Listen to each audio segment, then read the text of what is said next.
Synthaholics. It's the Aarron and I podcast.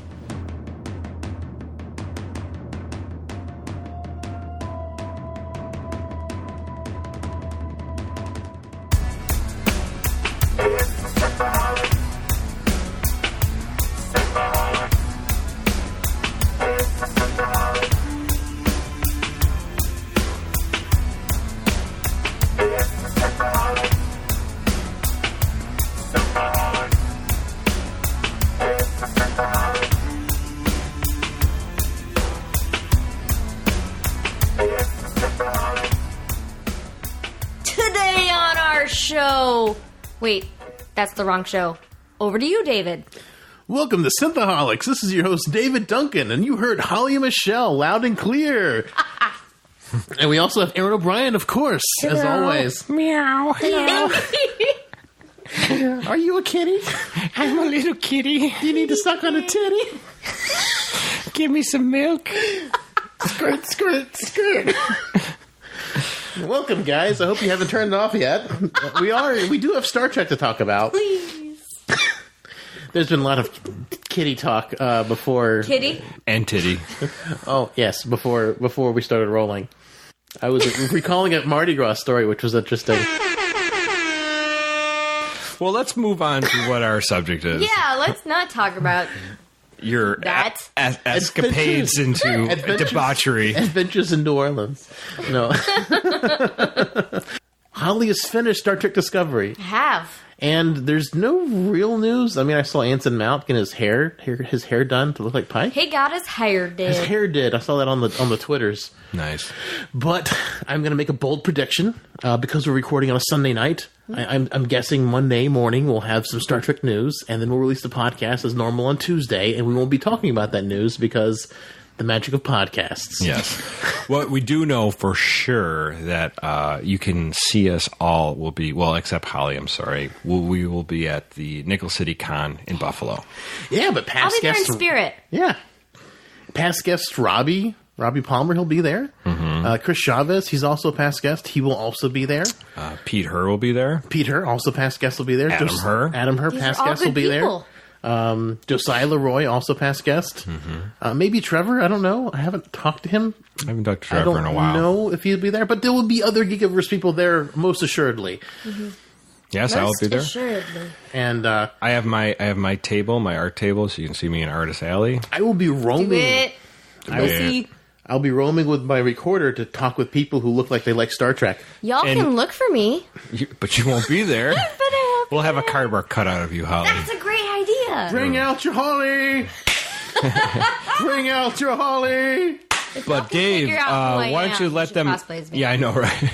We'll cosplay as Holly. Give me your shirt, I'll fit into it real good. Right? Dave, why don't you let everyone know what you're doing? Oh, yes. Other than just... Tell them. He's going to tell.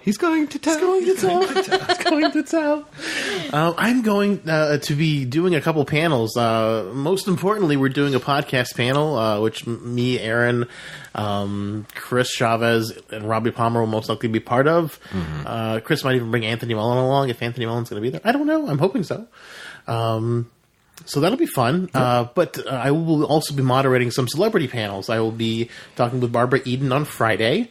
Who's I Dream of Jeannie. Yes. And she had a prestigious movie career before Fox decided to shit the bed with Cleopatra. Mm-hmm. And kind of laid her off, and she went back to TV, and I Dream of Jeannie was a fantastic show. Come on, man. I really just knew her from I Dream of Jeannie, and you had me at... I Dream of Jeannie. Yeah. Blink, yes. The fantasies of many a young men.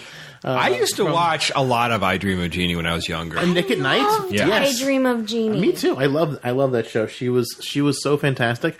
I will be also getting to moderate the panel with Frank Cho, amazing artist. He's done both DC and Marvel art. Yeah. He does his own stuff. He did and he did a Kickstarter a couple years back, which I helped kickstart, Drawing Beautiful Women. It's a phenomenal book.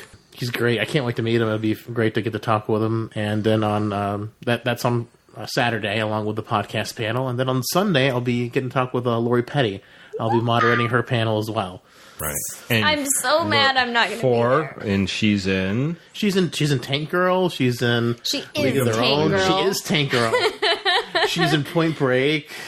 She is in a lot of television shows, actually. Oh, Orange is the New Black? And she actually plays a DC character. She's the voice of, Livewire. She's the voice of Livewire in the animated series. Did not Oh, know that's that. awesome. Yeah, she's just amazing. That's very cool. Yeah, and she's in a lot of stuff. And A League of Their Own, hello. Yeah, that's a famous In movie. the Army now? But, yeah, I mean, Tank Girl, for me, personally, Tank Girl is it. And then it's A League of Their Own, and then it's In the Army Now. And Yeah. It's going to be cool. So Dave is obviously I'm branching be out very from last busy. year. Yeah. Well, last year you did Erin Gray, which was awesome. Oh, she was fantastic. And you got all that inside scoop about her and Voyager? Oh, man, I can't think of Janeway the same way ever again. She tried out for Voyager for Janeway. Yeah. And she unfortunately didn't get that part. I wish she did. That would have been interesting if she was. I would have loved it. But yeah, so that's going to be cool. So we'll all be there. I'll be mostly chained to the art table. So I mean, maybe I'll break away here and there, but we'll see what happens. It'll be a good time. Nickel City Con is always a lot of fun. I'm so sad to be missing it, guys. If you guys are local, or live in New York, live in Pennsylvania, live in Ohio, come by. Yeah, there's a ton of big guests. I mean, not just the ones that Dave... Lou Ferrigno from, The Incredible Hulk. The Hulk. If you're a fan of Star Trek Continues, he was in the Orion episode. Yes, he was. We also have Richard Dreyfuss from Jaws. Was it Close Encounters of the Third Kind? I mean, he's just in everything. Mr. Holland's Opus. These are like amazing movies. Classic movies. Yeah, classic movies. So he's going to be there. Hulk Hogan's going to be there. Yeah, if you like Power Rangers, like Anthony Mullen does, the Green Ranger Tommy will be there. Can't remember his actual name. And then Jason Mewes from Jay and Silent Bob. Yeah. Mm-hmm. He's going to be there. Yep.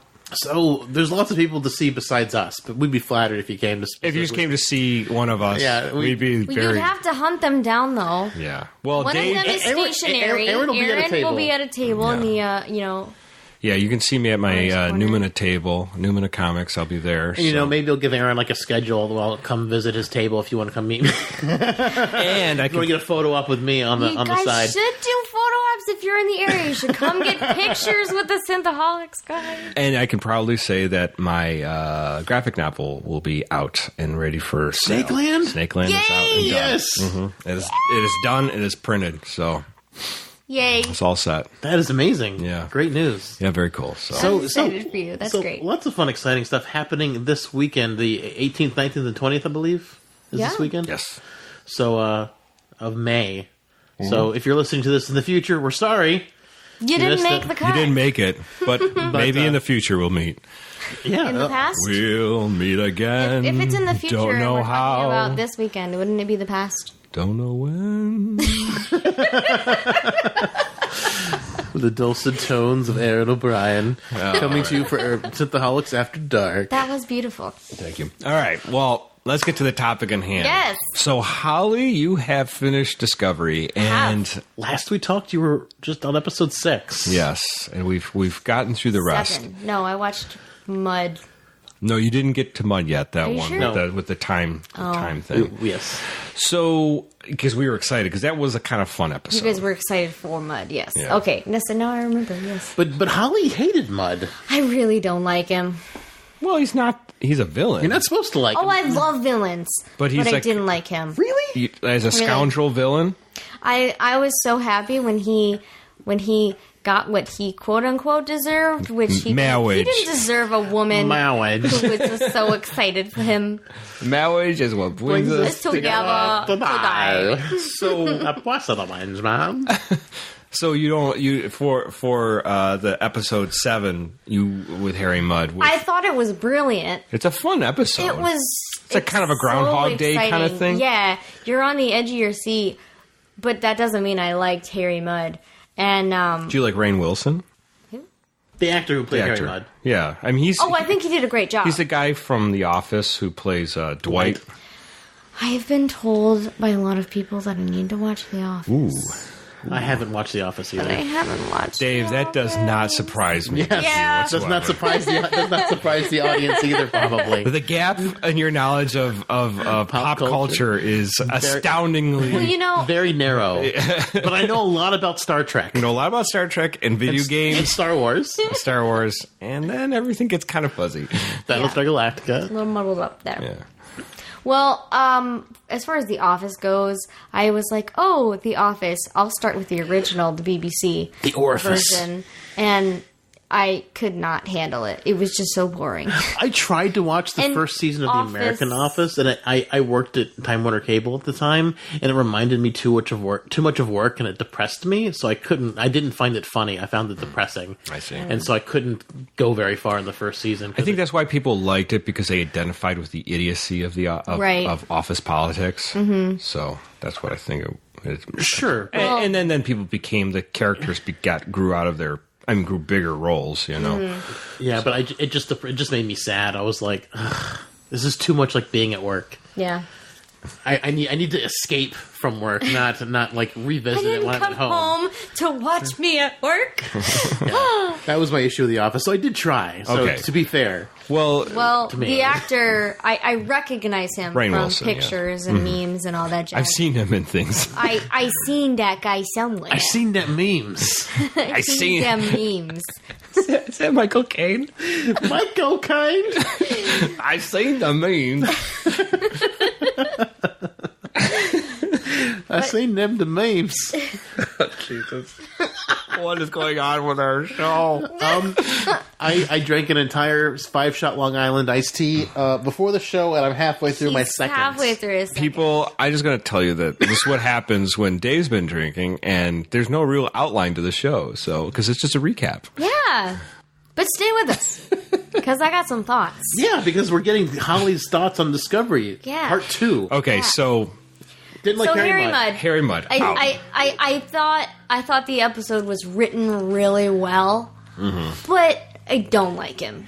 Okay, well, but what about in context? So you've seen all 15 episodes. In context, does this episode work for you in the context Or of is this just a season one? weird segue episode? You're like, what does this have to do with anything? I don't think it's a weird segue. And I realize that it's different from all of the other episodes that you see.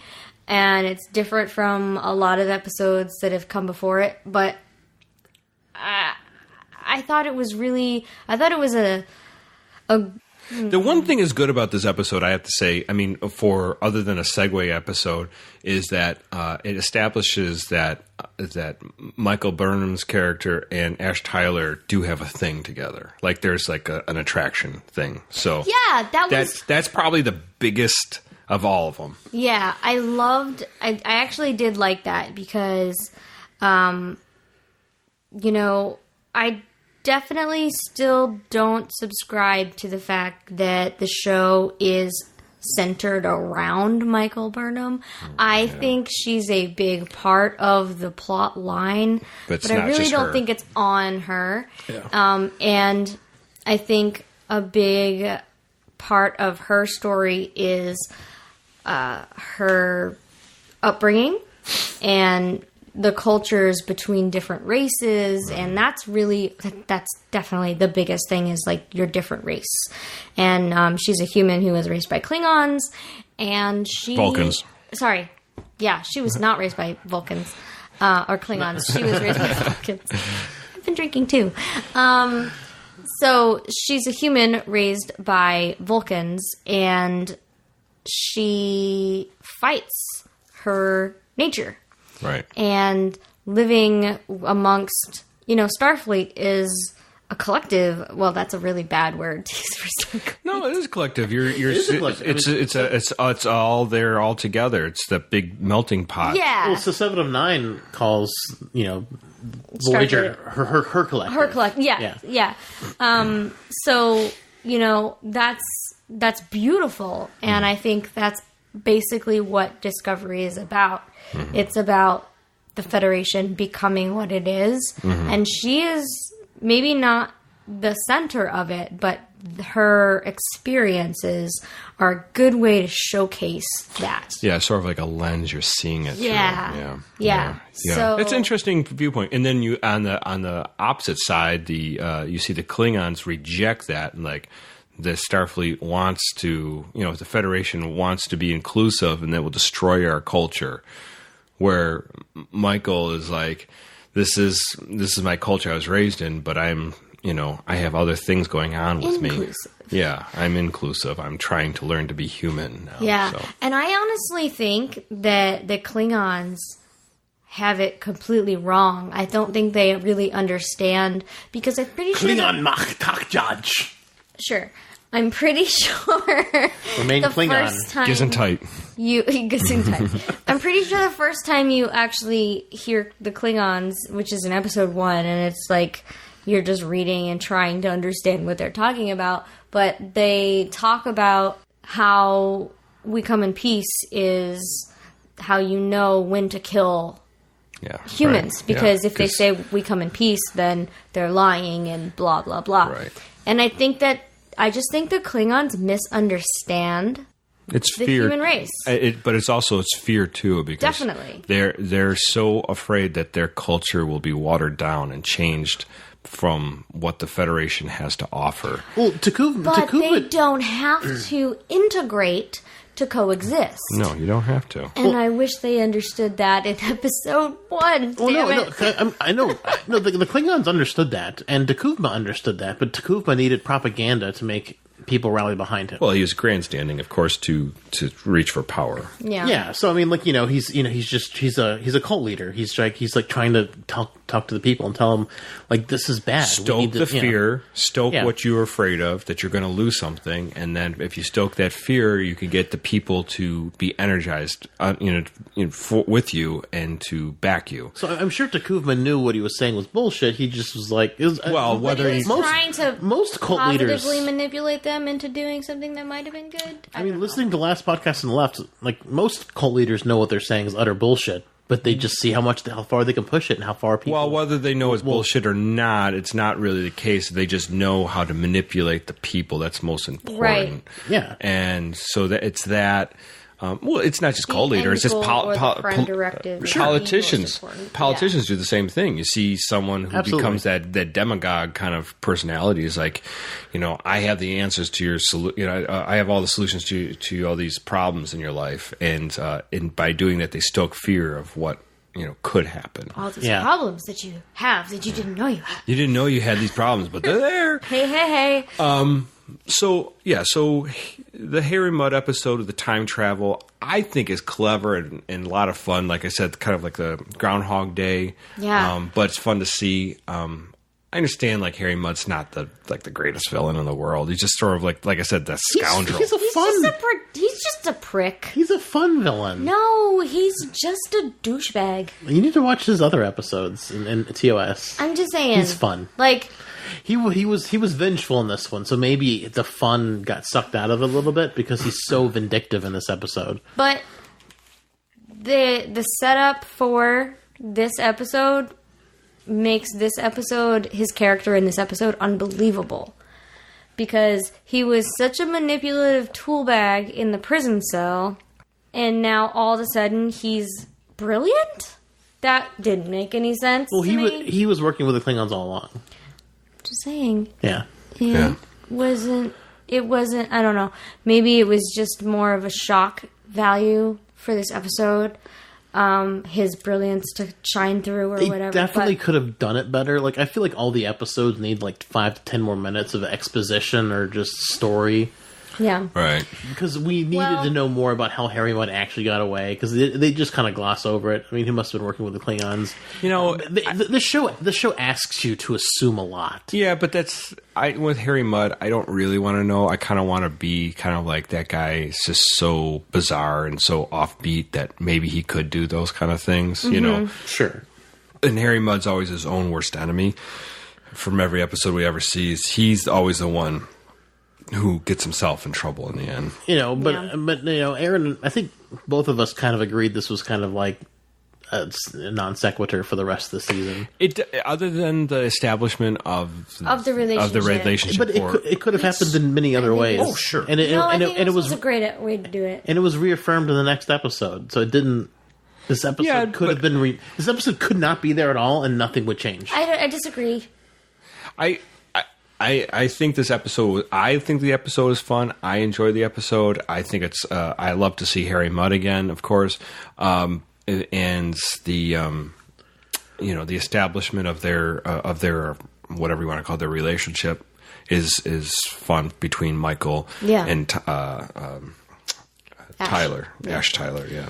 I think that the reason why we definitely needed all the loops and Harry Mudd to put them in this loop was because we as fans understand the logic that Michael is following, and she's denying herself emotional feelings. Yes. So by doing this time loop and slowly breaking the audience into her having emotions and letting herself have emotions that's a good over point. and over and over again, it opened you up as an audience to allow it in the future. Because if this episode didn't happen and they just all of a sudden had a relationship, you guys would be like, nah, she was raised by Vulcans. That shit ain't real. Like, right. Well, Sarek was Vulcan and married a human. Yeah, but that doesn't matter. That doesn't matter. That doesn't matter. But no, I think she's right because we do see. Isn't at the end of this episode we see her kind of like breaking down and saying like, "I got these feelings. I want to talk about them," and she's kind of scared of them too, right? Yep. So that's and I don't know how to process it. Well, which is totally understandable if you've kept your feelings and on lockdown for a long time, and then you all of a sudden you're starting to think about them and explore it. All of a sudden it's like, whoa, there's a lot here. Cool. So, what would you grade this episode from an A to an F? Obviously, A being high marks and F being the lowest. Well, I thought it was super clever, and you just didn't like Harry Mudd. I just don't like him as a villain. Yeah. So. I mean, I'll go with a B+. Okay. Just because... It's a fun episode.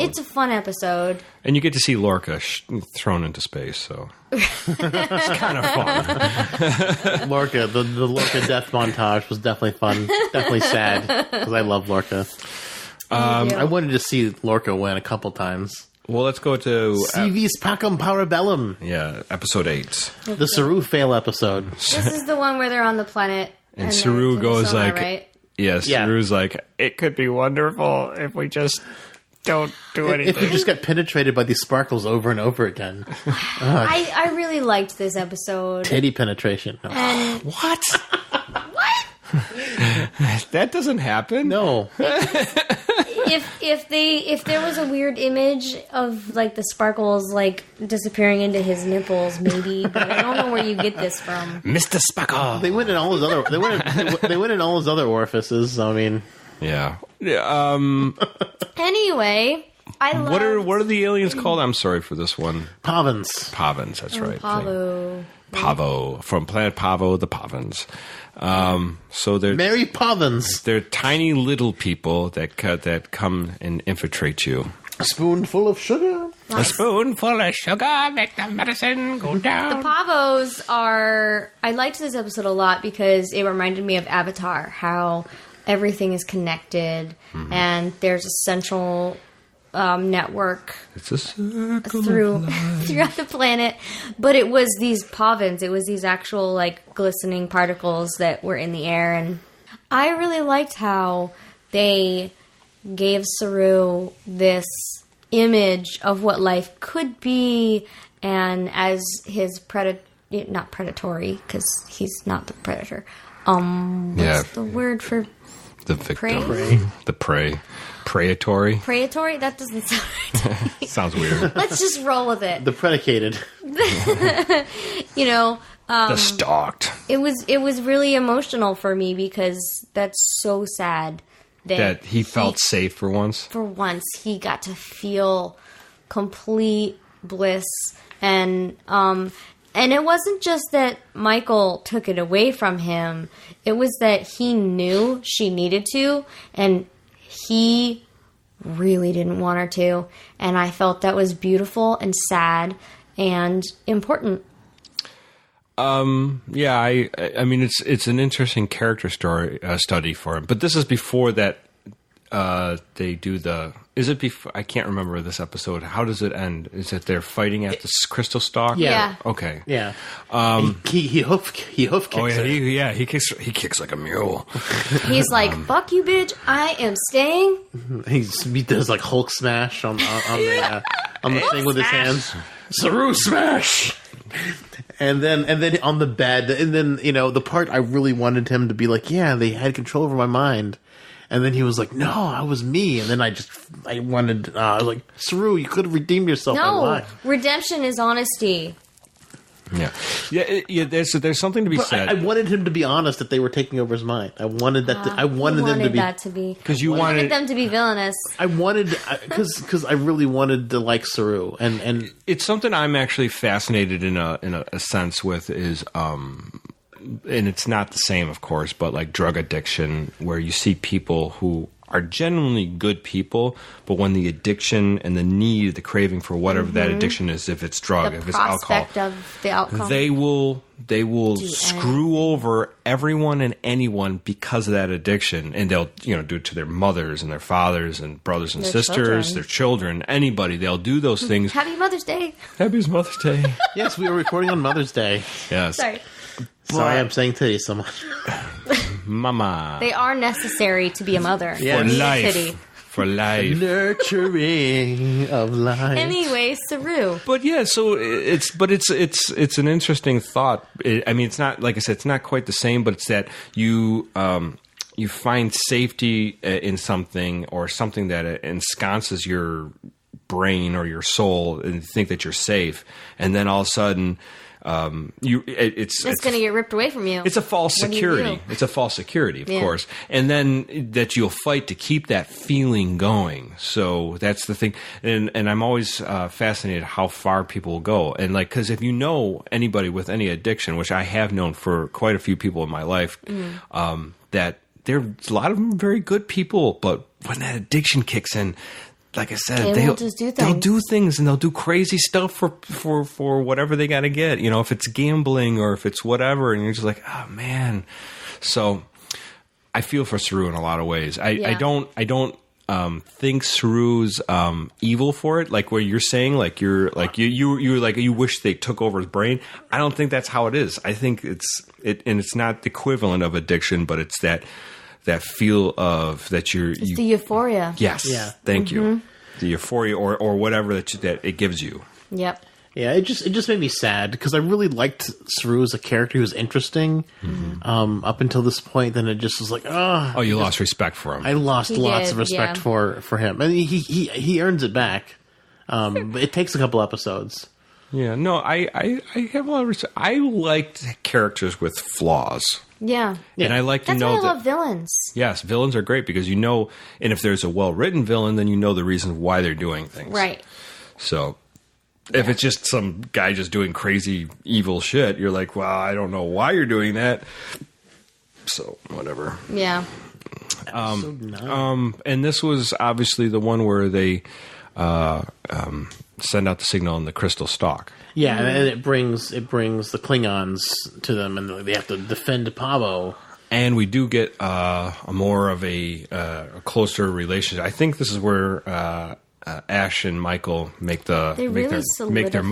Do they kiss in this one? Yes, they do. They do, and they do the whole needs of the many and the needs of the few. Like, shut up, Michael. Yeah. Just kiss me, you idiot. I'm pretty sure he didn't earn that, the needs of the many and needs of the few lines, but it was good. And this episode actually opens with a really nice fight with another ship at the beginning, and Discovery warps in and jumps in and helps them, and then they get destroyed. It was a nice scene seeing Lorca tactics. Yes. Well, you love Lorca tactics. Okay, well... Likes the Lorca.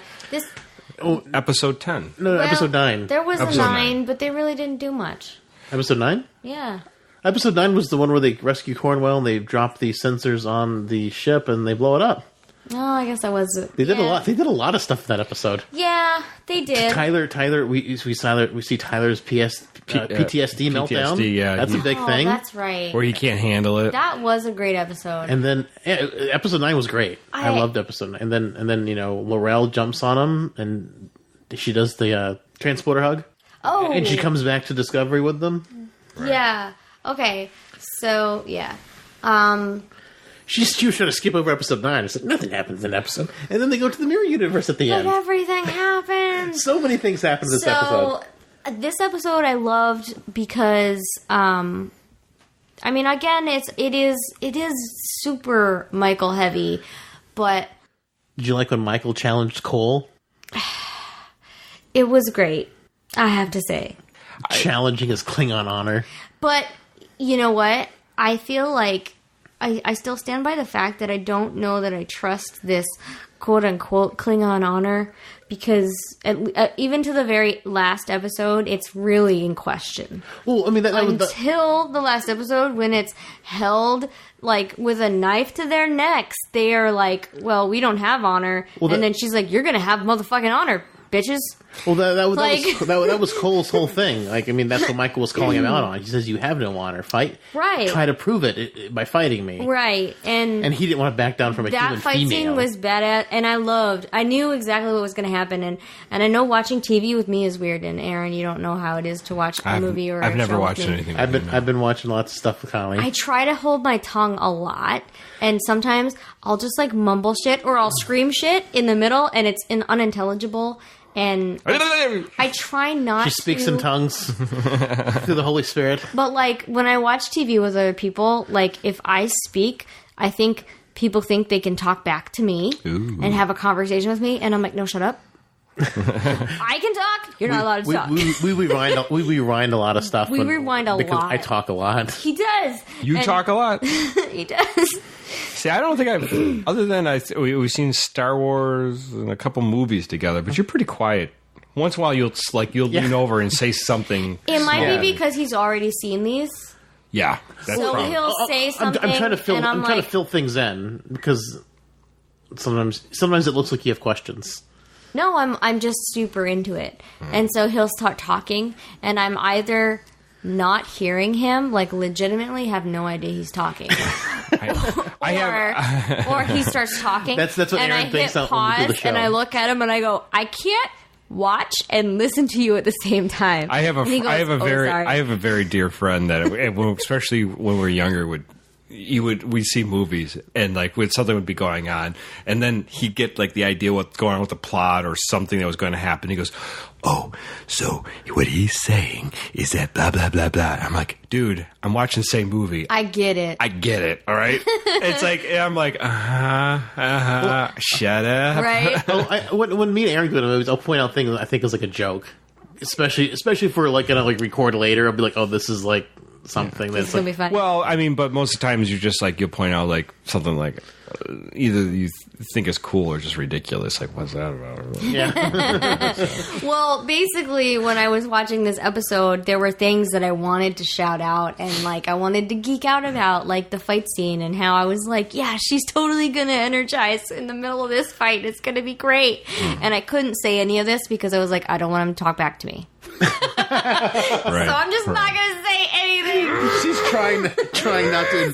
This is Holly. Button lipped. Trying not to invite David talking to her. I don't want to encourage conversation. But the thing is, even afterwards, you're like, can't talk about it because we're doing an episode on it. That's another thing. I can't. Like, after he watched it, he like looks at me and he's like, "What did you think?" And I was like, "I really don't think it's a good idea for us to talk right now. Like, I feel like if I say anything right now, I'm gonna forget what I said." Right. But no, this episode was awesome. Michael has to. They use the spore drive to do multiple jumps. 143 jumps or something. Yeah, basically to map out the ship of what's it called? What's the death ship? The ship of the dead. The ship of the dead. Yeah. And so in order to do so, they have to have sensors on the inside, and so Michael volunteers to go, and she takes Ash with her, and they find Admiral Cornwell. I thought it was Cornwall, but I was like, is it Cornwall. Well or Cornhole. Cornhole. I am a great cornhole. she been to prison?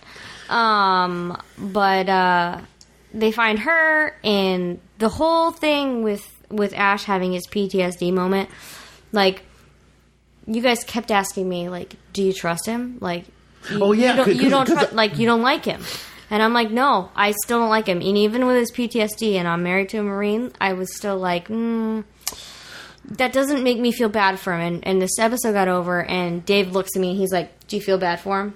I was like, look, you can't ask me that shit. Like, well, it's just that's not how it works. Because I was he's still untrustworthy, but yeah, I feel bad for the guy. Well, but still, no, I don't trust him. It was just funny because I was, because Holly purposely didn't listen to our episodes on Discovery so she wouldn't be spoiled. Right.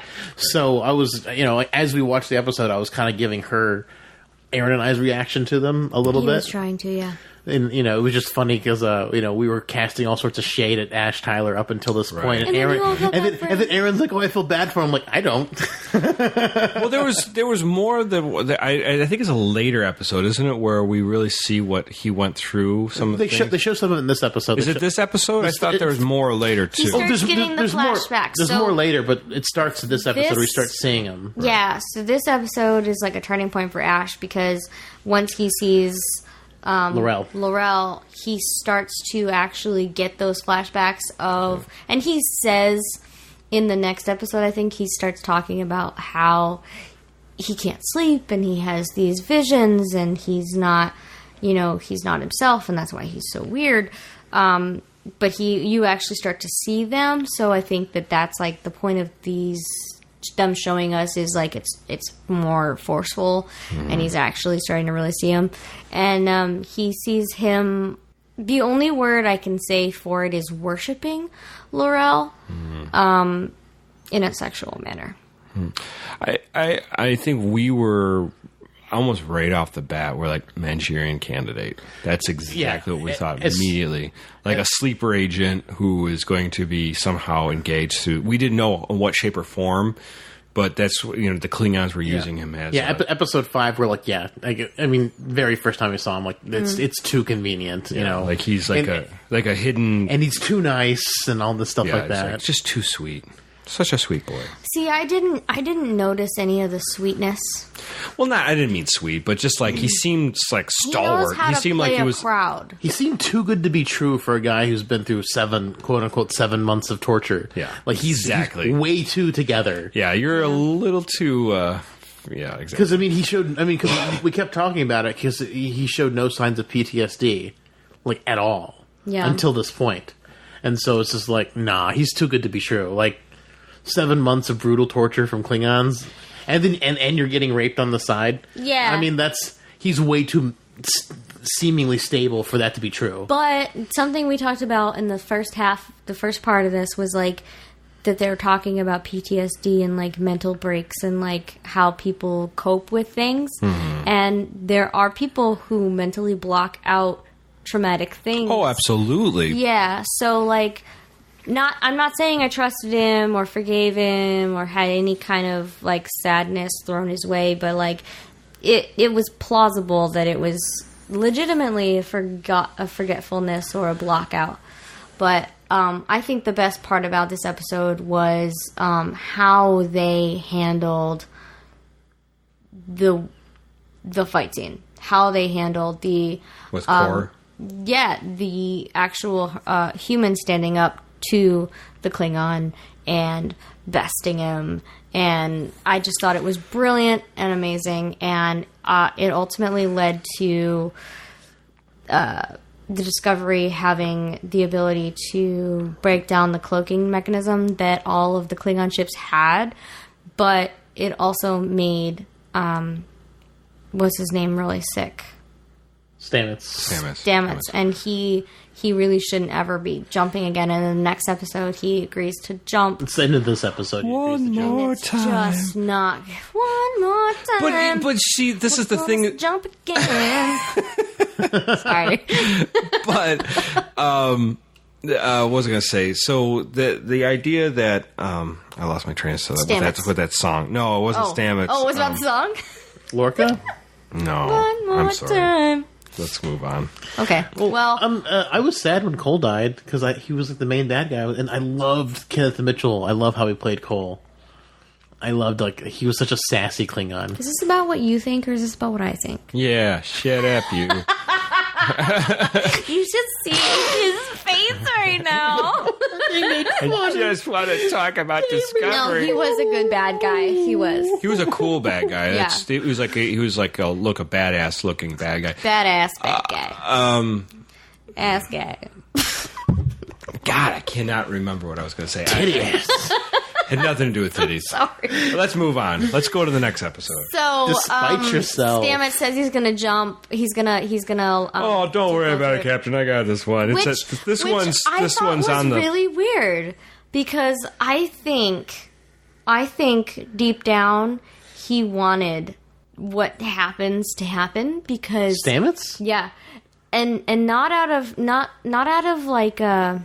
I don't think it was like a subconscious. That's a weird. Yes, that's a Because- weird thought. I never thought of that. Yeah. So we saw all the stuff that would happen with Harry Mudd, with all the things, and Stamets had some kind of clarity of what was going on. So obviously his subconscious or his conscious is not quite within our.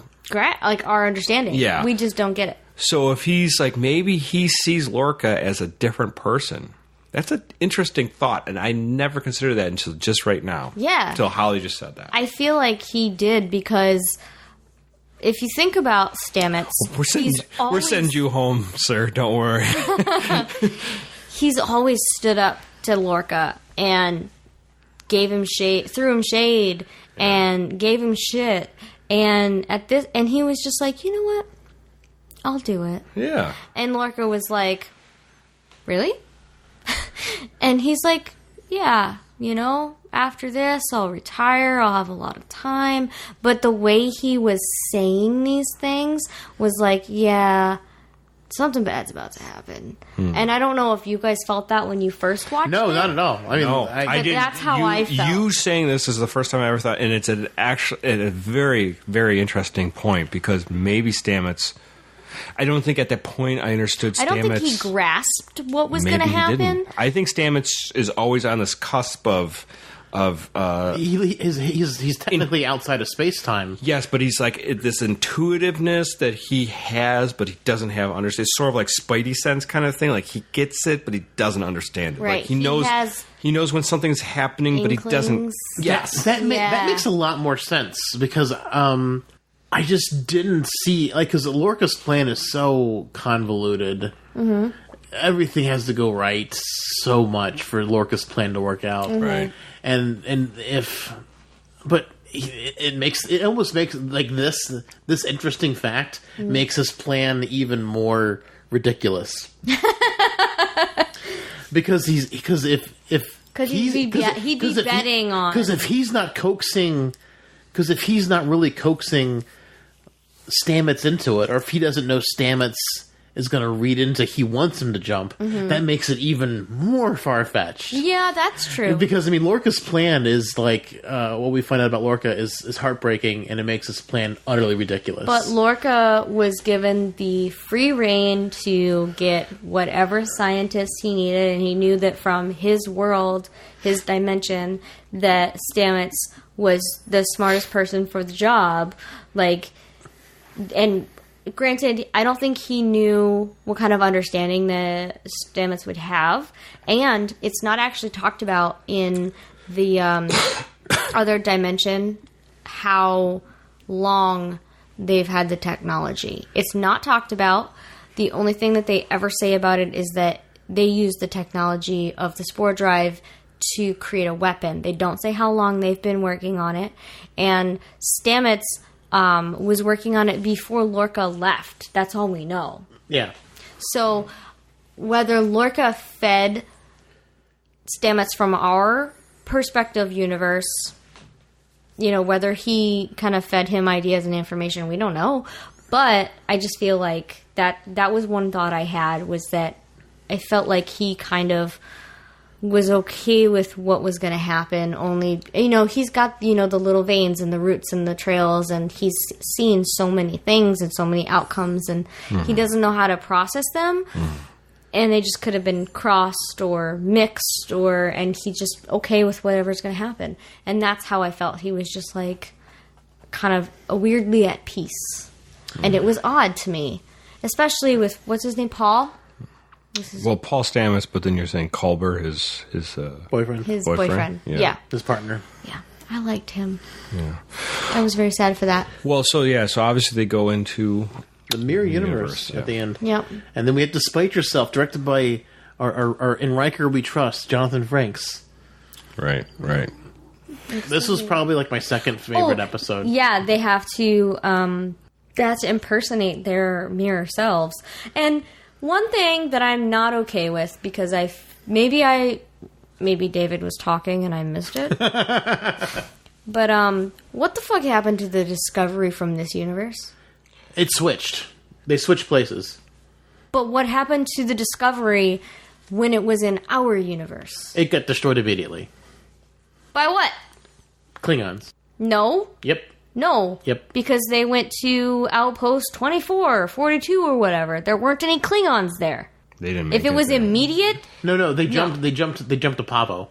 They jumped to right outside Pavo space, and then... And the Klingons are on their way. And they just got ambushed. The Discovery from the... When was that? They don't really... It was a throwaway line right when she shot the fortune cookies in episode 14. Oh, okay. It's literally a throwaway line. It was one of the most disappointing things I had, because I was hoping... We were all wondering what was the Mirror Discovery... I was really hoping Captain Killy was kicking ass and taking names, and they just got destroyed, and Admiral Cornwell said she saw the wreckage. Well, they're all bravado. They're not skill. Yeah, You're talking about Mirror Universe people? Yeah. There's a lot that... And you know, what you're saying about with Lorca and Stamets, I originally thought when he made that jump that Lorca was playing Stamets. Mm-hmm. Well, that's it seemed like it. He was like, okay, but sure, maybe it is if you flipped. if you feel up to it. Maybe Stamets is playing Lorca. Maybe. So, but going back to Despite Yourself, so obviously they come into the Mirror Universe. They obviously realize they're totally in the wrong place and time universe. Only because their equipment's not working, and they survey the area and they notice that everything is vibrating at a different rate. Yeah, the quantum signatures are different. Yeah. So they all masquerade as their counterparts and try to survive. Yeah, and I think it was a fun episode, but... Are you familiar with the Mirror Universe besides this? I mean, obviously Mirror Universe showed up in... Enterprise. Enterprise, but also showed up in the original series. The original series was where it first came. The Spock with the goatee. And they overdid it in Deep Space Nine. Deep Space Nine, we saw a lot. We never saw in TNG. So have you seen the anything? most episodes the most out of each series I've seen The Next Generation the most. Okay. So Mirror Universe. Yeah, so no Mirror Universe. I don't hate Enterprise, but I don't like the opening, so I don't watch it. That's legitimately the only reason why I don't put it on Netflix, because I don't want to listen to that opener just is like nails song. in the chalkboard. It really is. And the thing is so that bad. the Mirror Universe for the Enterprise episodes are right before the episodes we watched for last week's discussion. Well, I don't have a lot of... To answer your question, I don't have a lot of... Okay. Yeah, because obviously the Mirror Universe has been well established in the canon. I mean, it came up in the original series. Then it was seen Deep Space Nine, Enterprise, and now we're seeing it now. So in canon, what happened first? Discovery? Yes. Technically Discovery. Yes. The idea, Enterprise. Enterprise. Enterprise. I thought Enterprise was before Discovery. Yeah. Okay. Yeah. Enterprise. So why? I feel like which is it's weird too, because almost you have to see the original series Tholian Web, see that first, then go see Enterprise Mirror Darkly 1 and 2, and then see the original series Mirror Mirror before you even get into anything else, because then all of a sudden it all makes sense. Even the stuff with the Defiant on this one. Yeah, everything is linked to Tholian Web in the original series mirror episode. Really bizarre. Everything is linked to those two episodes. So This can is I really ask a weird. question? Yes. So, I don't know how you felt, but David, why were you so, like, you kept saying things like, shit just got crazy and it doesn't make any sense. But if you have all this knowledge about this mirror universe, like, why did this not make sense for Discovery to go there? To me, it didn't make sense because... You're talking writing-wise, right? Yeah, I mean, it doesn't make sense because this was pitched, because I read all the behind-the-scenes stuff. Mm-hmm. This was pitched as a Klingon War series, and they spend 4 episodes in the second half of the show in the Mirror Universe where they can't do anything about the Klingon War. So that's why it was crazy to me, because it made 0 sense. Like, this is such a diversion from what they said the story was supposed to be about. David wanted to see a Klingon War. I wanted, because that's You what want to see a Klingon War That's what story. they. That's Just what. because That's you what they didn't get pitched. to see it, though, doesn't mean the Klingon War didn't happen in the actual universe. Well, obviously it was going on. I mean, I know it happened, but they pitched it as a war show. That's how they pitched it. That's where David he gets pissed off. I get lost in the weeds because he's sort of like this. I wanted to see what they said that was going to happen. Because they pitched, Aaron, I felt like it was a bait and switch. They pitched one thing and they gave us something completely different. And what they gave us was fun and interesting, but I still wanted to see the Klingon War. Okay, so Aaron, did you feel the same way that when you saw this happen and they went to a mirror universe, did you feel like it was out of place, or were you like, yeah, that makes sense? Like, It didn't bother me, but I thought it was I thought they stayed a little too long in the Mirror Universe. Okay. I'd never hated the Mirror Universe, but I was never like a giant fan of the Mirror, because it doesn't make sense. Like the Klingon Empire, there's like certain things that don't make logistical sense. Like, how does this All the ship names are the same people are still alive. That's just that, but like mostly. you see the the Klingon Empire, like how is that place even like operating? It's all these warriors. If you don't have like guys that are like scientists, if you don't have bookkeepers and doctors, mechanics, yeah, it's just this shit doesn't work. I had this thought during Discovery, by the way. Yeah. Yeah. No, but I mean, No, when I did. you look in the Mirror Universe, and you're like, it's just like, like, I'm going to betray you and become, lieutenant now, or whatever the thing is, and so they move up rank by killing their, Counterparts. which is very Klingon. you know. That's how Klingons would do it too. It only works so far, and I don't see how society can continue to keep working. Yeah. I think it's a silly thought. So Yeah. It felt like a stalemate while they were there. Yeah, It right. stalled. And maybe the show itself really stalled while It they had were some there. That was my issue with it, because the story couldn't go on. They had to spend all this time trying to get home. I'm just like, this is not what the show should be about. It should have been like a 2-episode diversion, and it was fun because Mirror Universe is fun. Yeah. But like, I wanted to see the Klingon War, and then they skipped it. And then if you Maybe go, missed the Klingon obviously to Enterprise, it's those Mirror Darkly 1 and 2, part 1 and 2, which is a really fun 2-episode thing, which you would like because they cut the opening track out. It's like a war scene. Oh, cool. It's totally different. They cut. There's no song. It's all like this war, and they see cannons firing and stuff like that. So, but that it's sort of a non sequitur because the characters never really like they're the same characters, but they don't like go into the Mirror Universe. So Okay. It just cuts over to the Mirror Universe for 2 episodes, and it's a fun, silly story. it's great. It's a great show, but. We get Discovery and we get all this interaction, but then we get in TOS with Kirk and Spock, where Kirk gets transported into the Mirror Universe, and yet he has no knowledge of this. And okay, maybe that's classified information. But if Discovery already went there, wouldn't it be some kind of like, hey... Yeah, I mean, they specifically said to be classified. And I know. They had that conference room where we can't let anyone know about it because everyone would want to know if they could find a loved one there or something. First of all, But you don't want them. the bullshit murder about you. classified shit, like, there are things pertinent to your mission, and knowledge is pertinent to your mission.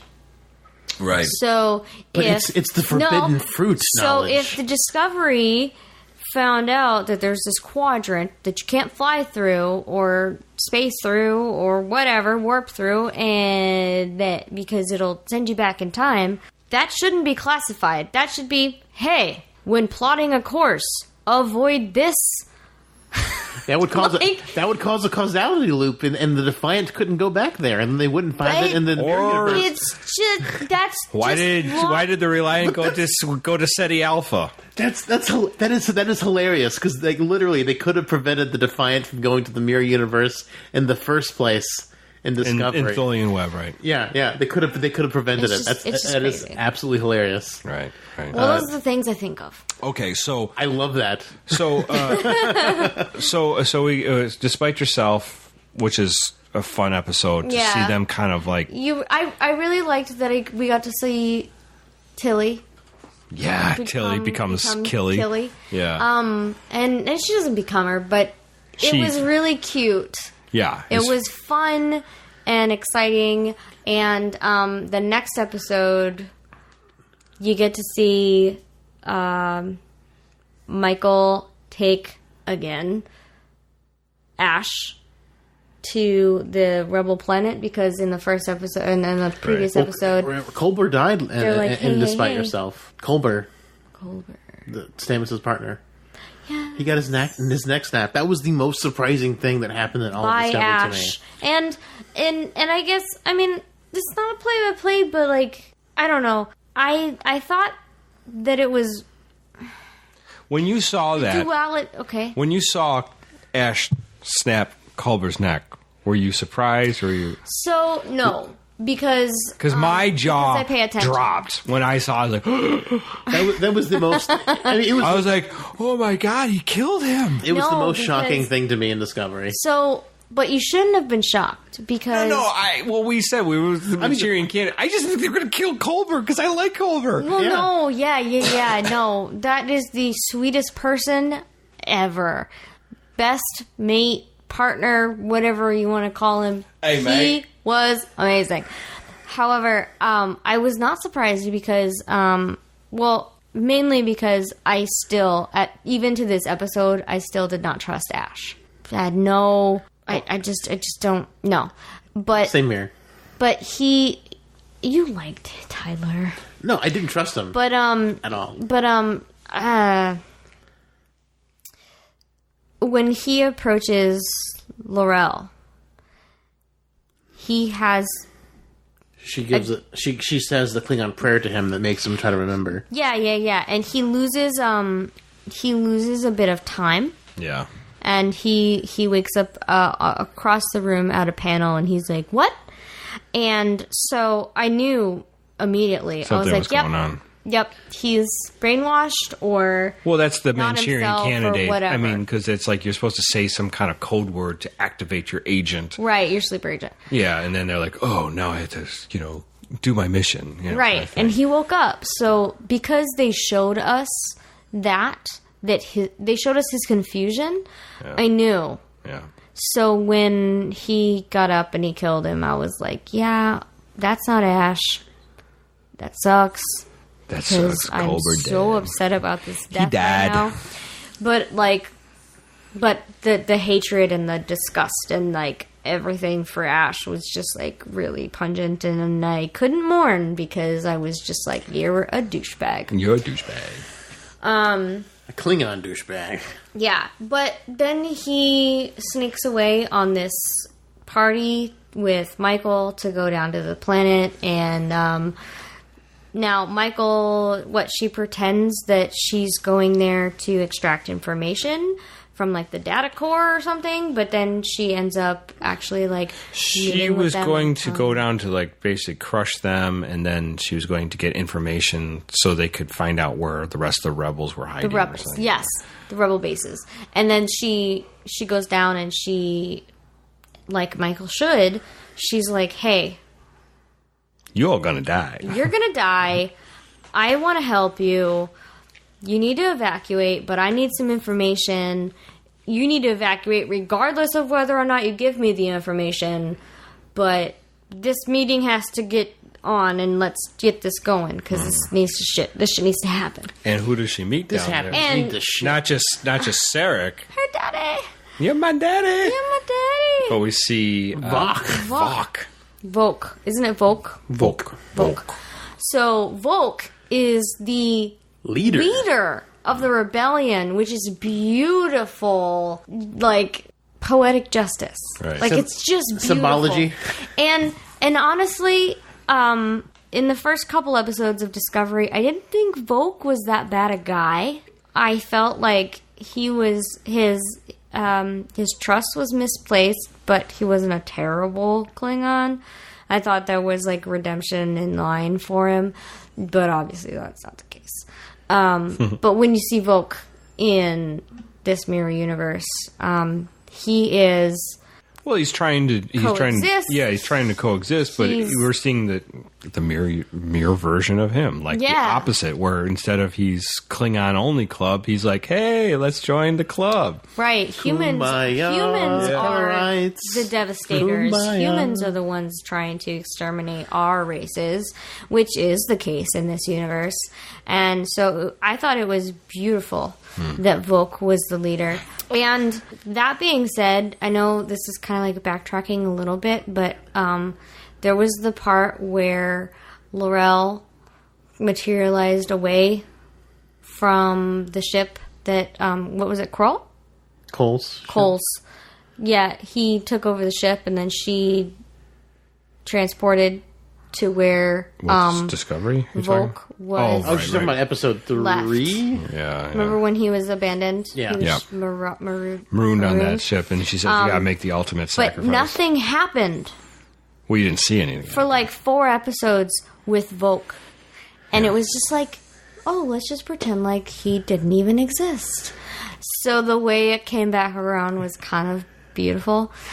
So I told you before you started watching Discovery that Volk means trust, because I found it was interesting. You found it was interesting. Did it do anything for you? It did not correlate to who Volk was. I felt like it did, because he was the Manchurian candidate. They want you to try to trust him. Well, and the other side of it, you get the introduction of Ash Tyler, and then all of a sudden Volk just disappears.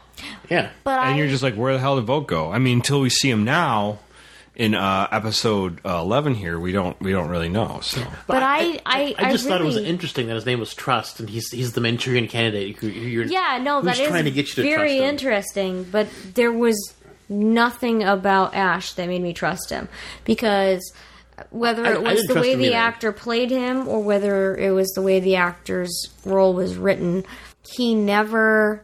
Shifty eyes. That's all I can say. Is shifty eyes. Because never body trusted him. language is key, and if it's an acting flaw, and maybe the actor wasn't supposed to be all shifty eyes and like, act like people were watching him, and he was self-conscious of that, then that's the actor's problem. But because he acted that way, I was not. Yeah, like I just couldn't trust him. I didn't. I don't think anybody was buying in the Volk Ash Tyler thing. I think if you were paying halfway attention, you knew something was up. Well, you don't find out in The Wolf Inside. No, that you don't. Volk and Ash Tyler, but you kind of No, do you do. because But you start connecting the dots. because while Michael is there on the planet, You do find out, because she can. He flips out at seeing regular Volk, and then he tries to choke her out. he in her flips bedroom. out. Because this is where. Is this the same episode where he? Last episode, the audience finds out. This is the episode where Michael Burnham finds out. Yeah, and he tries to choke out. Yeah, because when they get back from the planet, they go. She's like, "What the fuck was that? Trying to fight Volk? What the fuck was that?" And then she's like, "I've been fighting back the heart of a warrior. I was there. I saw you. You fought like a coward. You poked at my eyes and my ears." Yeah. And then he chokes her out. And then good things. Well, a Slave devastating Saru. episode. Slave Wolf Saru comes in. inside. Yeah.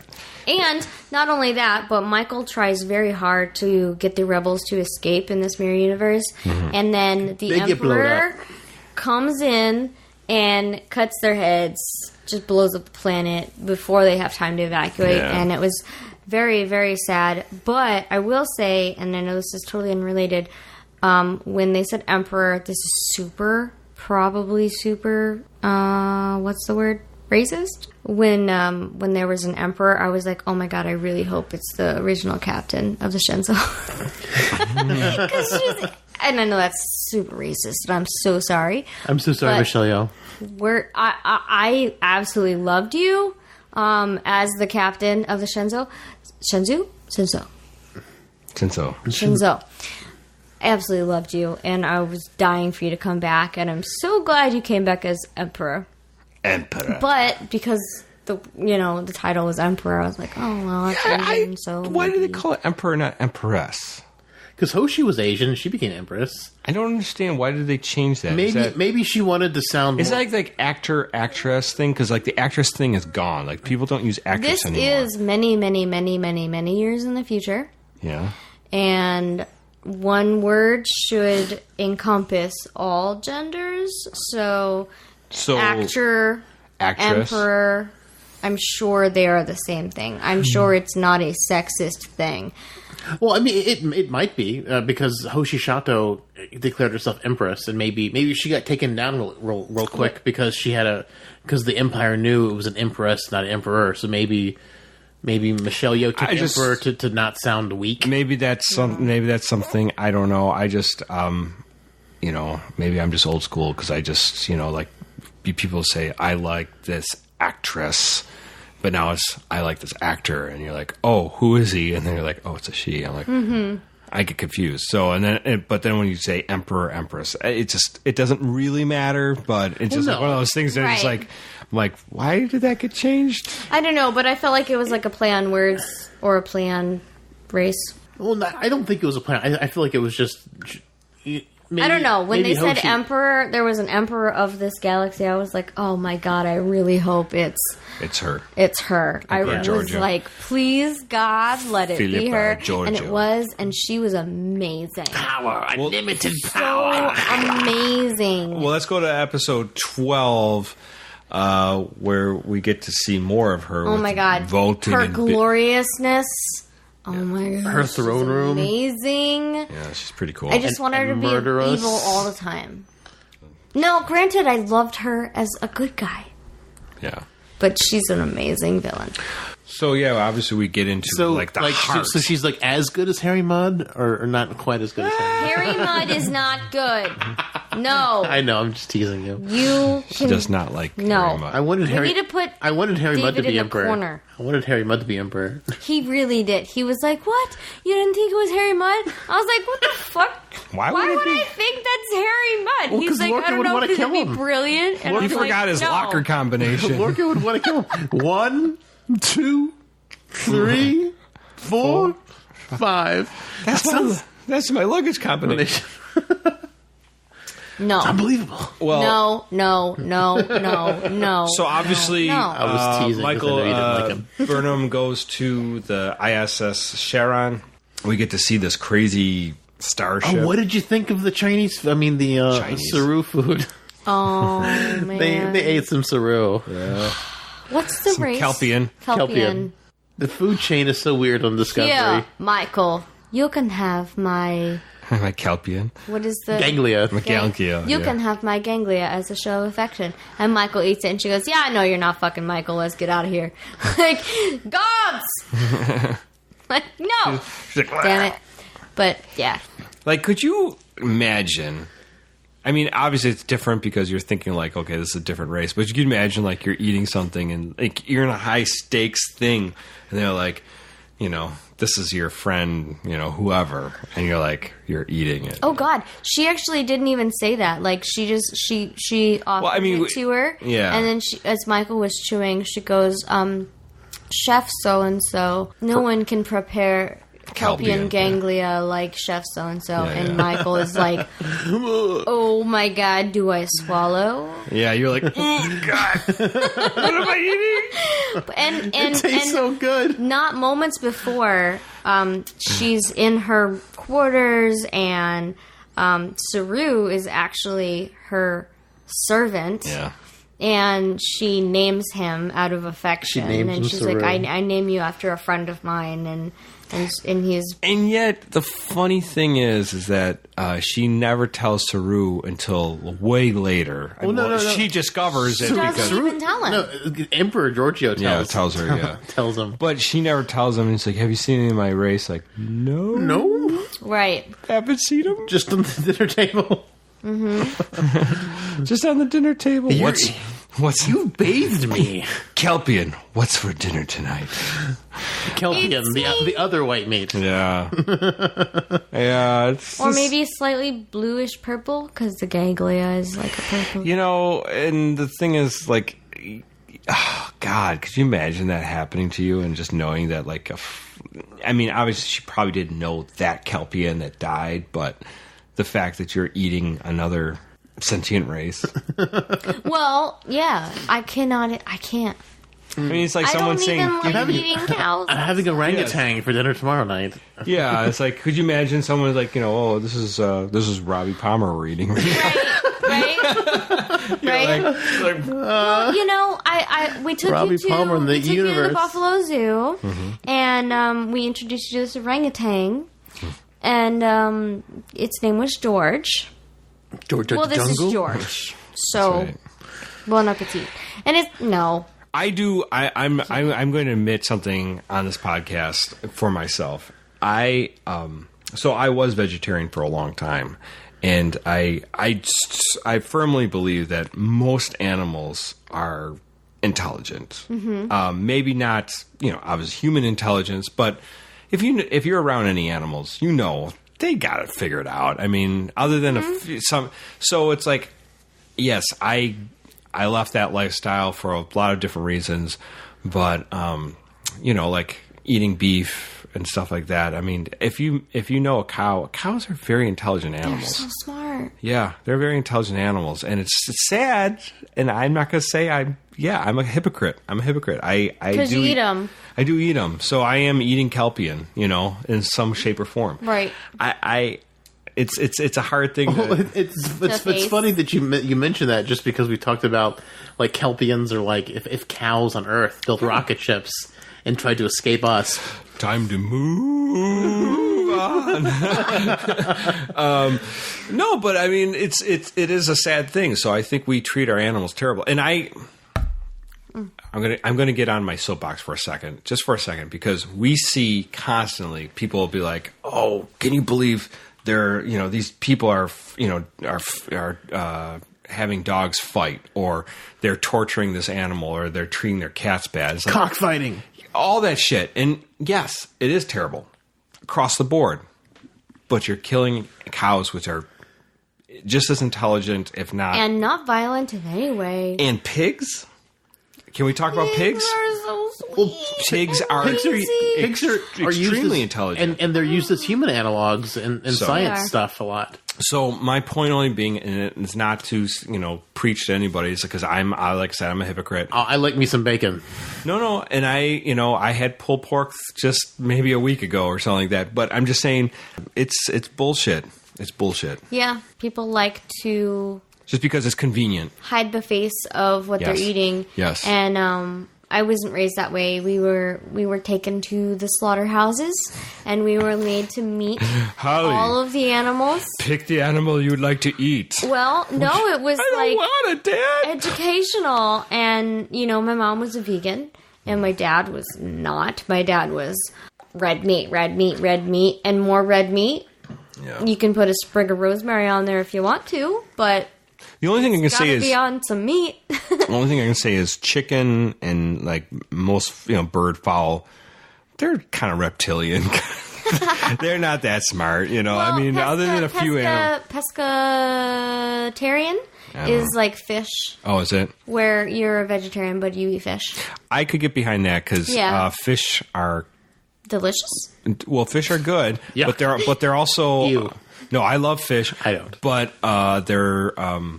there's not a lot going on there. There's not a lot going on there. I mean, they're not super intelligent, other than maybe dolphins, but they're mammals. Yeah, dolphins aren't fish. Yeah. But yeah. All right, I'm going to So- get off this. Neither are Gorgomander. I'm sorry. We were sidelined for a We're sec, sidelined. I just had to get into dietary issues. which is great. I've had diarrhea for the last 6 days. No, sorry. Oh, damn it. Are you eating your vegetables? No. What's a vegetable? Yeah. Yeah. Maybe that's why you're having diarrhea. I'm a We're moving on. What is the We're word moving for on. 0 veggies ever? We're moving on. I'm an anti-vegetarian. All right. Moving on. Okay, Vaulting Ambition.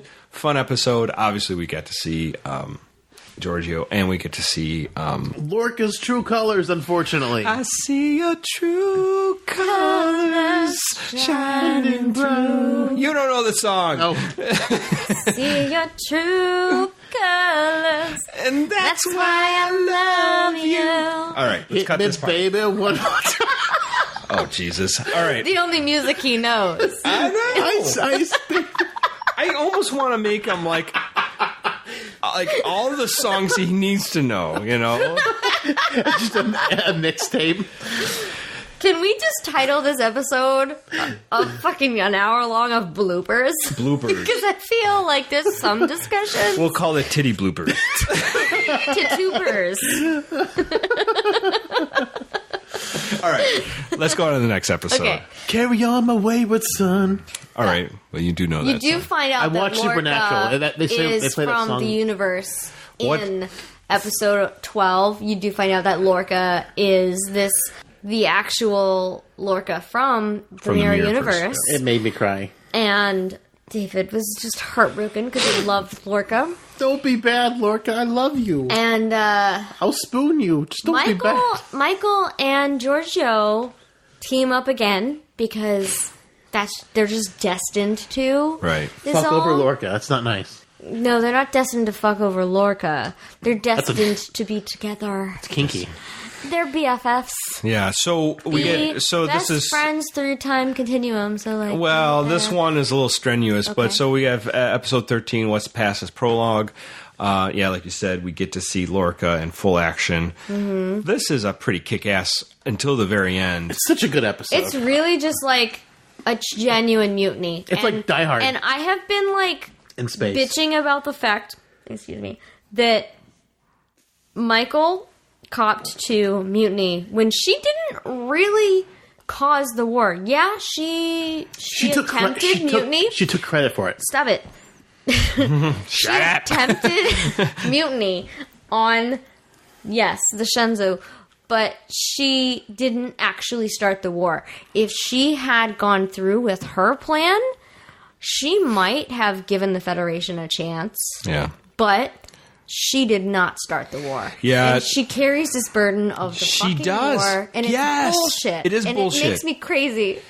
There's a couple. Actually, it's coming back to me. There was that point I was trying to bring out. Is that with the fight between Cole and Michael was the first victory I think we really felt with Michael. Yeah. We're like, yes, you're back in action. Let's get back in action. Let's start kicking ass and Yes. taking names. Get back on Quit that horse. punishing yourself Yes. and just do the Yeah, damn stop thing. persecuting yourself. Be Yeah. Kirk. Don't be you. Right. So yeah, be like Kirk. So, but this is the cool thing is that we finally see that and we've always known that. I mean, what Context is for Kings is when we saw. I think we really see Michael shine through again. We're like, oh, this is awesome. She's a cool character. She can do a lot of things. And then you're like, and then And it falls to the wayside. and then she's mopey again. Yeah. Oh, I killed all those people. Now they start the war. Oh, how woe is me. She just keeps blaming herself. She just took all this blame. She put it on herself. She admitted it in her court martial. It just is a weird arc for your main character to be like, oh, everything's my fault. I get it. It's great. You get it. I get it. It's just prolonged. It's too long. It is It's too prolonged. long. And she needs to find her legs a lot faster, and I wish she did because it's a TV show. But whatever. I mean, it is what it is, and I am glad. But again, they're building rapport with you as the audience to get you connected emotionally with this lead character. That's the problem. I didn't feel emotionally connected at all. Like it took me a long time to get into Michael. I honestly, I didn't hate her. I just was like, would you just? All right, I get it. You fucked up. and it wasn't totally. I mean, I don't like when she tried to take over with her captain on the Shinsu with Giorgio. I didn't like. I wasn't against it, but I was sort of just like, you just kind of went about it the wrong way. Well, it just means That's all it was. We've got roughly 15 hours of Discovery, and I didn't feel anything for any of the characters at all. That's bullshit. You like Lorca, you like Tilly, you like Stamets. But I mean, like to the point of tears, where we watched tonight, Holly and I, we watched. But Dave, but on top of that, if you watch the first episode or first season of anything from Deep Space Nine, from TNG to any, you just don't feel anything for any of them. I got emotional through Discovery a lot, actually. I'll tell you the worst one was when we really get I mean, technically, I don't know what you want to call it, but when you do see Klingon Titty, you see the rape scene of Ash Tyler. That's when I felt bad for Ash Tyler. I forgot which episode that was. I think you see it in episode 9 a little bit. Is it 9? But they show it twice. They show it at least twice. They show it a couple times. But that's when I felt like, oh, okay, so he was really fucked up. So it's more than just a little bit, you know. So probably before you started getting the inclination that he might be the sleeper agent. I felt he was originally, but then I felt bad. Like I shouldn't be just like, oh, he's going to turn. And all of a sudden I was like, oh, I feel bad for the guy. But then I stopped feeling bad. Sure, for him. but I mean, like, you know, I like Lorca, I like Tilly, I like Stamets, but I didn't have like any feels. I didn't have like an episode like The Offspring. I didn't have it. I wasn't moved to tears like in Brothers or in Offspring. But Holly and I watched Please Stand By tonight, and I cried. Oh my God. I cried through like so much crying. 2/3 of it because it's just really good, really touching. And then like Please Stand By is basically her safe word. Mm-hmm. It's the only thing that calms her down, and she's like telling herself that, and you start crying. It's fucking sad. It's good movie. You should, if you're even if you're not a Star Trek fan, don't know why you're listening to the show if you're not a Star Trek fan, and this far into it. It's do got yourself a favor. Mental health issues. It's got the family of someone with a mental health issue. It's just beautiful. Watch Please Stand By. It's so beautiful. It's so amazing. Yeah. Well, let's move on to episode 14. Yeah, sorry. I haven't seen Please Stand By yet. I will see it soon. You must. The War Without, the War Within. Isn't this when 14. they get back? Yeah, they're back from the Mirror Universe. So they make it back from the Mirror Universe. Stamets dead. wakes up. Tilly wakes him up, actually, and kind of finds her power within herself. You know, she was Killy, and she was like, oh, I'm kind of just acting this. Yeah, but it's cool that we do see that Tilly finds her legs through this episode, through the arc, where you see where she's kind of like, she's like that awkward girl, and then she sees Killy, which she doesn't identify with, but she's like, but I could be that. I'm not that, but maybe I could be something in between. Right. Captain. Yes, and she said that she even said to Michael at some point, like, I would like to be in command. Yeah. That was actually, I was moved by that comment actually when so Michael's training Tilly to become an officer, and they're running. And in the beginning of the episode, they're running, and she's like, yeah, you've got to make this in, like, such and such time. And Tilly stops, and Michael's like, where are you? Hello? Yeah. Running this way. Let's go. Right. But then the end of the episode, you know, Michael kind of falls behind, and Tilly's like, nope, I found my own path. Mm-hmm. And she just keeps running. Yep. And it was like, you see Michael truly smile. Yeah. And I feel like that's the first time Michael was really allowing herself to have an emotion. Have a moment for somebody else. Yeah. And it was beautiful, and I loved it. Yeah, it was cool. But the War Without, the War Within. Overall thoughts on this one, on this episode.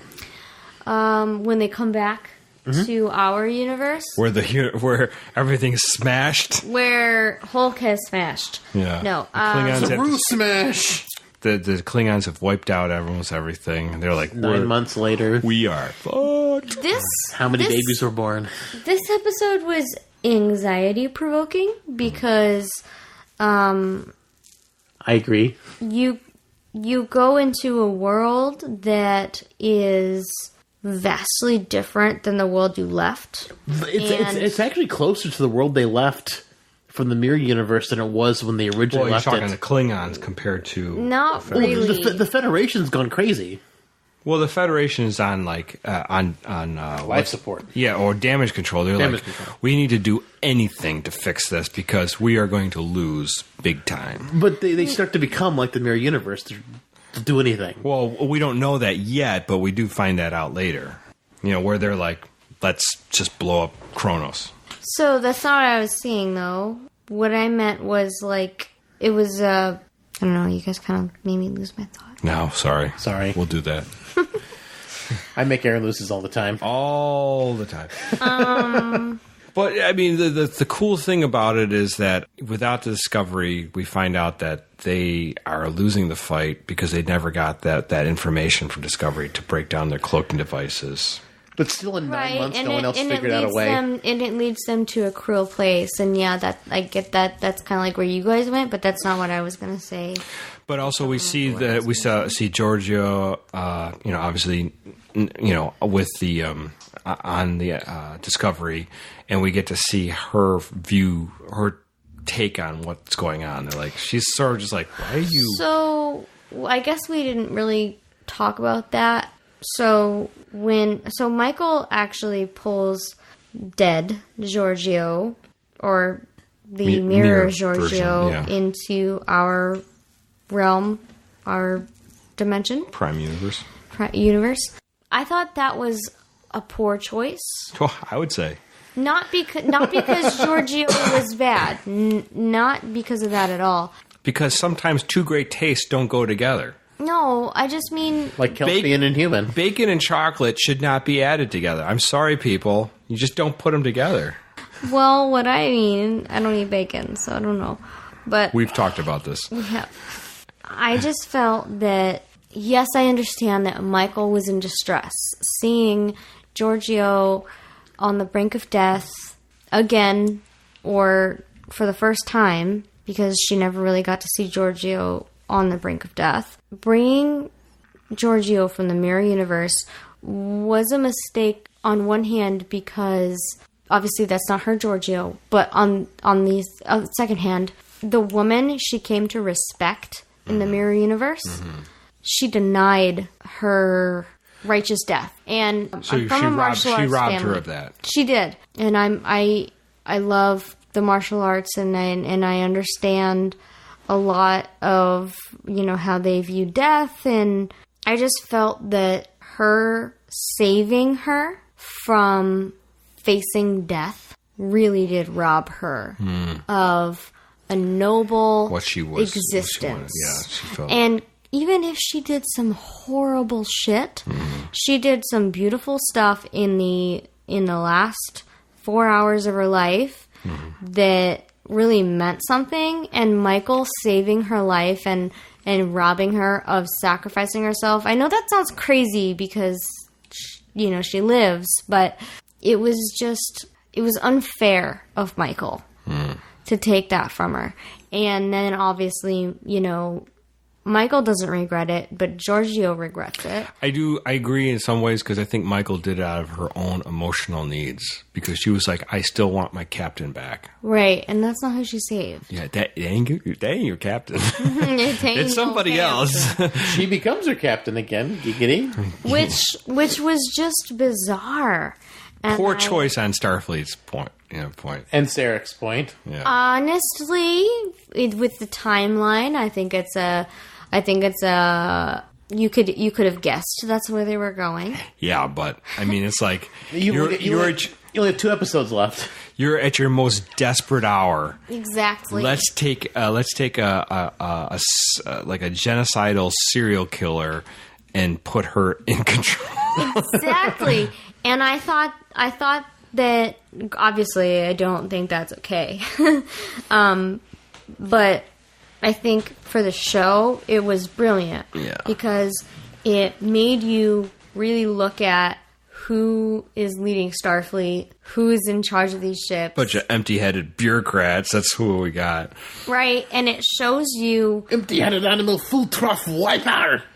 Yes, and no moral clarity. I mean, Right. if they're gonna go and say, let's just destroy Kronos, they're like, well, that seems severe. Right. And I feel like it was... But Laurel did tell Cornwell that that's the way... It's like the war doesn't end. The war doesn't end unless you Right. crush us.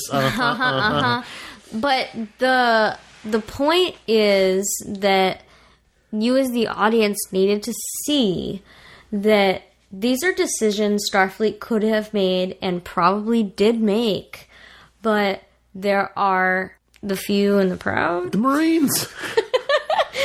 Who are going to stand up to even Starfleet and say, no, We ain't doing you're that. acting a fool. Right. We ain't got no time for that. That's not how we do things at Starfleet. We are about cooperation and peace and Unity. love and unity and pull your heads out of your asses and we're going to do this the right way. And I think it was really important for Discovery to show you this because we see the future. We see what they do after everything's been established. And going with that thought, Holly, is that, where, this is my take, is all, whatever you want to watch, TV, movies, books, you tune in or you read or whatever you're doing for the hero, and the hero is supposed to be above you in some way. So, like, I always make the You're argument. supposed to, aspire to be them. Yeah, it's like you don't read a Superman comic to think like Superman's going to just take the easy road. Watch Right. TV. Superman's always going to, yes, he's Superman, and maybe you could just kill whoever he's going to, but he doesn't kill him. He finds a way to, imprison him into the Phantom Zone or wherever he's going to do. Man of Steel. Bad example. Oh, yeah, that's right. But then also, same thing with Batman. Batman doesn't use guns. He probably should have just shot the Joker about a zillion times, but he doesn't do it. So, but still on top of all that, that's why we tune in, is that when Mike, and this doesn't happen, I don't believe in this episode, but it's the next episode where we see Michael go, no, we aren't going to do that. That Right. plan is not happening. Right. We are going to, we are not going to blow up Kronos. Will you take my hand, yeah? Yeah. So, And this she stops it. And I think that's so cool the way that they took this because they put the fate of Kronos in the Klingons' hands. And Laurel's hands, to be exact. And They gave her a bum. the fact that Laurel was instrumental to Michael's psychotic issues in the second half of this season, but also big part of the base religion for the Klingons. I thought that was perfect. It's very interesting. There's a lot. Actually, this is probably one of the more interesting wrap-ups you could possibly have because you have so much going on. Obviously, we get a cool exposition of Kronos, of what is the Orion... The Orion embassy area, right? The little township they've built around it. Lots of strip clubs and Gorgomander vendors. Which is cool, and it's very interesting. But also on top of it, you also get like the idea of that we've discussed the moral dilemma of blowing up Kronos, but also Michael's backstory, Well, which they really should have brought out sooner, I think. yeah, I felt like it was like too little too late, giving her full backstory in the very last episode. I liked that they allowed Michael to be the one to stop Giorgio yeah. from actually... the bomb... going through The it. bomb is placed in the crust of the planet, so, it's there. But they give her... They wrote it so that the bomb is relinquished from Giorgio's physical signature, her DNA... Her bioprint. Bioprint to someone else. Laurel's. And Michael's like, yeah, not me. And she's like, what? And then it becomes Laurel. And it's just, this cool... And I didn't like how... the episode wrapped up kind of abruptly, I thought. It did a little abruptly in some ways. And I I was hoping this would be like a 2-hour episode because it felt like it needed more time to wrap up. And it was 45 minutes. it was a beautiful ending. The end narration was great, but it was too soon. It was too... Forced. It was forced. And It was I like didn't- quick. Just let's wrap this up real fast. Yeah. And then we get, obviously them back on Earth and Sarah, talking to Michael. Your stuff's been expunged. Yeah. And You're cool now. It's Peace cool. out. I like it. Live long and prosper. You're commander now. Again. Yeah, that's cool. And I liked that. And I liked Michael's speech at the end. We are Starfleet. I loved that. But, as far if you look at the season as a whole, I know you guys talked a lot about how everybody shits on Michael and everything's about her. I really don't think so.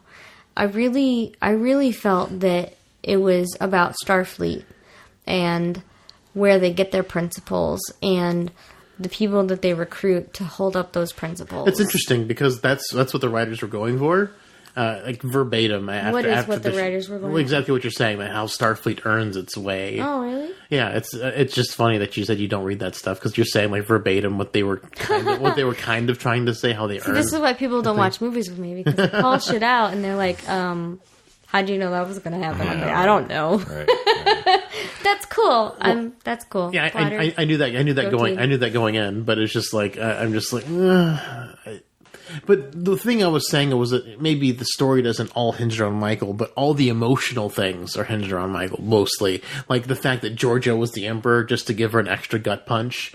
Like it's just, and then the fact that Lorca was her lover in the mirror, her other self. Like all these things are set up to be like emotional punches for Michael because she's eating Kelpian. Yeah, eating Kelpian. All this stuff because she was raised as Vulcan and she's got this dichotomy between her human self and her Vulcan upbringing. I just feel like all the emotional punches were always aimed at Michael instead of having like an emotional thing for all the cast. It was pretty much if it was Tilly eating Kelpian, do you think Tilly would have been happy about eating Kelpian?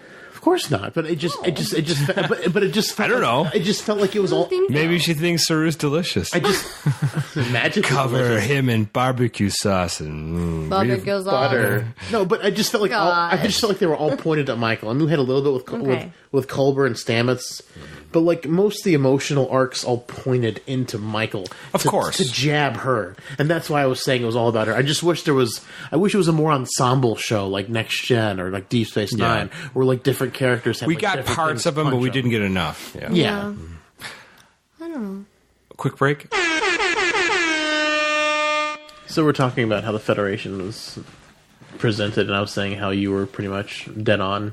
And I liked that. I really liked how it was about the Federation. And other shows, they talk about doing things on the behalf of the Federation, and the Prime Directive is the Federation's, number one rule. But like this was more of a backstory, not like a specific backstory, not like a history book kind of thing, but it was just an insight to how they became who they are. Well, and I liked that. Something I have thought about often is, so like during John F. Kennedy's, when he was president, before he was assassinated, a lot of the military people wanted him to, obviously take out, get engaged with the Russians, especially during the whole Cuban Missile Crisis, which is a fascinating time of history where we almost went to the brink of nuclear annihilation, right. And where he decided to part ways with his military advisors, and that's, I think, something that's very interesting is like, while you need obviously tacticians and men and women who are well versed in what you need to do to be for defense and for offense, but you also need to have the humanity too to say like, yeah, I don't think we're going to go that way. Yeah, and it was actually, it's amazing that Michael Burnham's character stands up to Cornwall at this point and goes, no, we're not going to do that. Well, she has no rank. She has nothing to lose. And what's incredible is that, like, we as humans, like, logic dictates us to do certain things. And she was a human raised in a society full of Vulcans, solely based on logic. Yeah. And devoid of emotion. Humanity literally dictates the entirety of what happens on the show. And it's just really cool to see that it shines through no matter what. Yeah. Humanity is... What did you think of the final scene?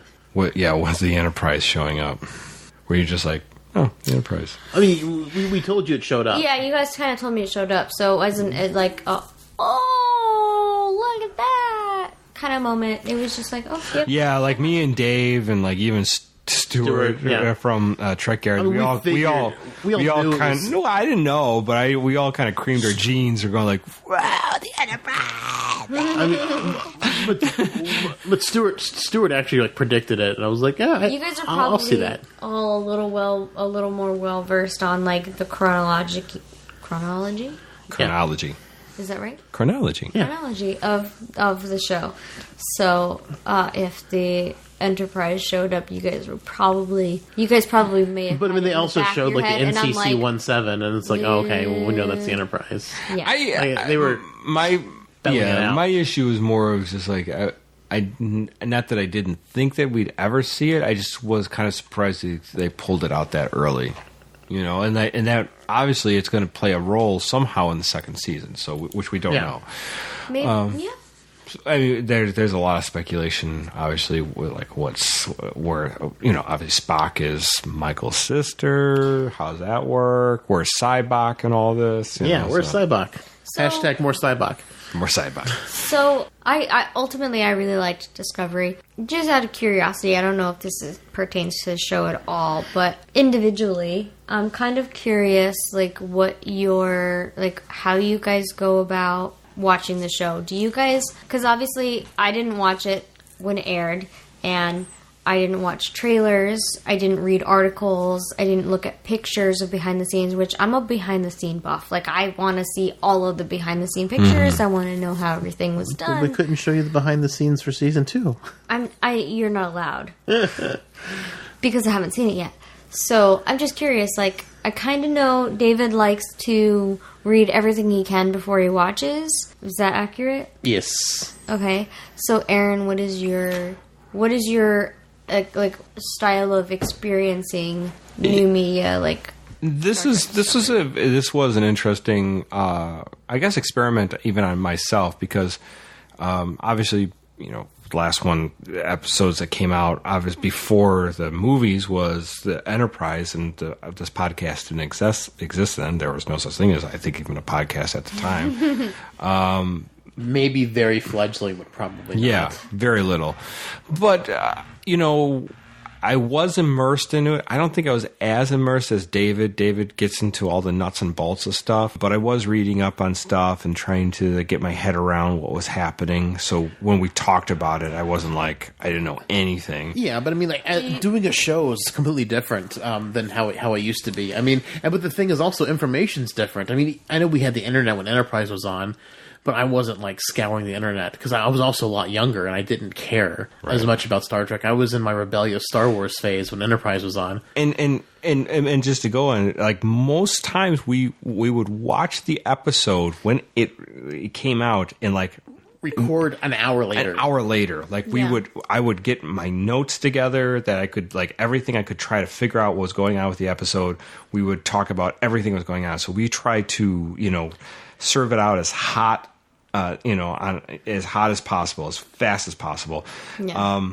But at the same time, we were always kind of like trying to pick up any kind of like bread trail of what else was going on. And I mean, the year before it came out, we were like reading articles and like talking about news, because I mean, this is part of the podcasting. It's like, if there's news about Star Trek, we want to be on it, which is why we made the joke at the beginning. It's like, we have no news right now, but tomorrow new news will drop, and it'll be a week old before we can talk about it. But on top of that, we, you know, it's during that, like, the 12-month period before even the first episode of Discovery came out, we were talking about the little, you know, we had like 2 speculation episodes. We had one before we even knew Discovery was going to come out. Then we had another one specifically once we knew it was coming out. Right. So, Aarron, when you were watching Discovery, did you have a notepad? Were you writing stuff down? Oh, yeah. Were you just fully enjoying the episode? No, I was very analytical about the whole thing. Star Trek is work now.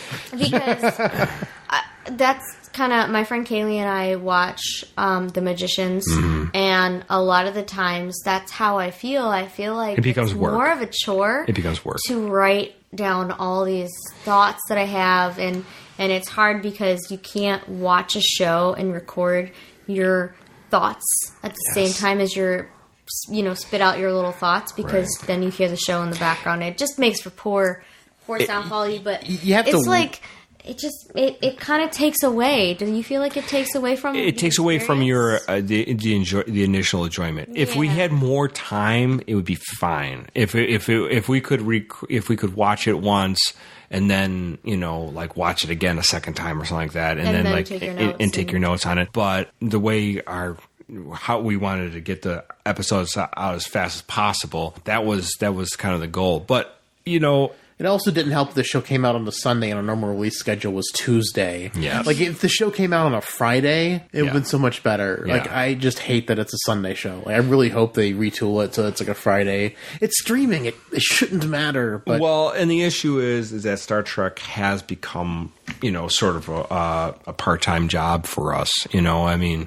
That we would sit down and, easily spend 4 hours a week on Star Trek, right? One way or the other. You know, so if it's watching the episode and then recording and any other background work, so it's either 4 or 5 hours a week, no matter what. So it's different, yes. And did I enjoy Discovery? I did enjoy Discovery for a lot of reasons.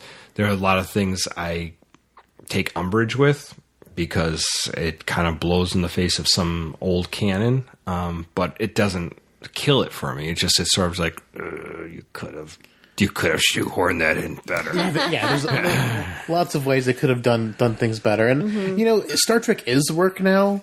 I don't sit down and just watch Star Trek anymore. I haven't just sat down and watched Star Trek since before we started the show. I was almost done rewatching Voyager and Deep Space Nine before I was almost done with both of them. I was on season 6 or 7 of both shows, and then we started the show, and then it's like, well, a lot of my time went to editing, and then deciding what episode we're going to do and talking about it. But I don't mind. I mean, I'm glad I got to experience all Star Trek a whole bunch. I've seen all the episodes of everything at least 3 or 4 times. And then we rewatch the ones that we really love. Or sometimes if we know we want to talk about a bad episode, we'll talk about a bad one. And we'll just grit our teeth through it because it's so bad. But it's a different way of watching it, but I think it's more entertaining. I like engaging my brain with it. It is, but Discovery, I think for everything it does well, it lacks on certain things. I think there's some writing issues more than anything, and they're not terrible problems. I think they just. And me and Dave have expressed this more than once. We really hope that they patch the writing issues up. Well, hopefully there aren't any. I mean, they've already started shooting. They started shooting in April. So hopefully they're done with all the scripts, and hopefully there was no major shakeups in the writer's room. We don't know because there was almost no news, except for that Season 2 was coming and that Season 2 started filming. So we don't know about the shakeups yet. If there are any shakeups, we probably won't know about them until after the show's out. We had Larry Nemeczek on a little over 2.5 months ago, I think, and he said there was basically 3 changes of hands with the writing during the season 1 of Discovery, which is why probably the writing was as uneven. Yeah, we got so many changes in style and just what was happening. So, Holly, I mean, seeing all Discovery, what is your takeaway of this new incarnation of Star Trek? Are you excited for season 2? Is it sort of just like let's be cautiously optimistic, or is it this is really great, or is this whoa God, what are they doing? No, I think it's really great. Yeah, I think maybe at first I was cautiously optimistic. And it's kind of funny because of your guys' influence about, once you get to the Harry Mudd episode, the shit's going to hit the fan and it's just going to go crazy. So maybe that kind of influenced my perspective. Yeah, we might have tainted you a little bit. All that talking. But we were just excited. Regardless, I feel like everything was done really well, and I probably wasn't as eager to watch the next episode as I was in the beginning. Like, there were mornings when I got up and I sat here and I watched 2 or 3 episodes, and then David woke up and he's like, "Hey, you're watching Star Trek without me?" And I'm like, "Well, yeah, you've seen it."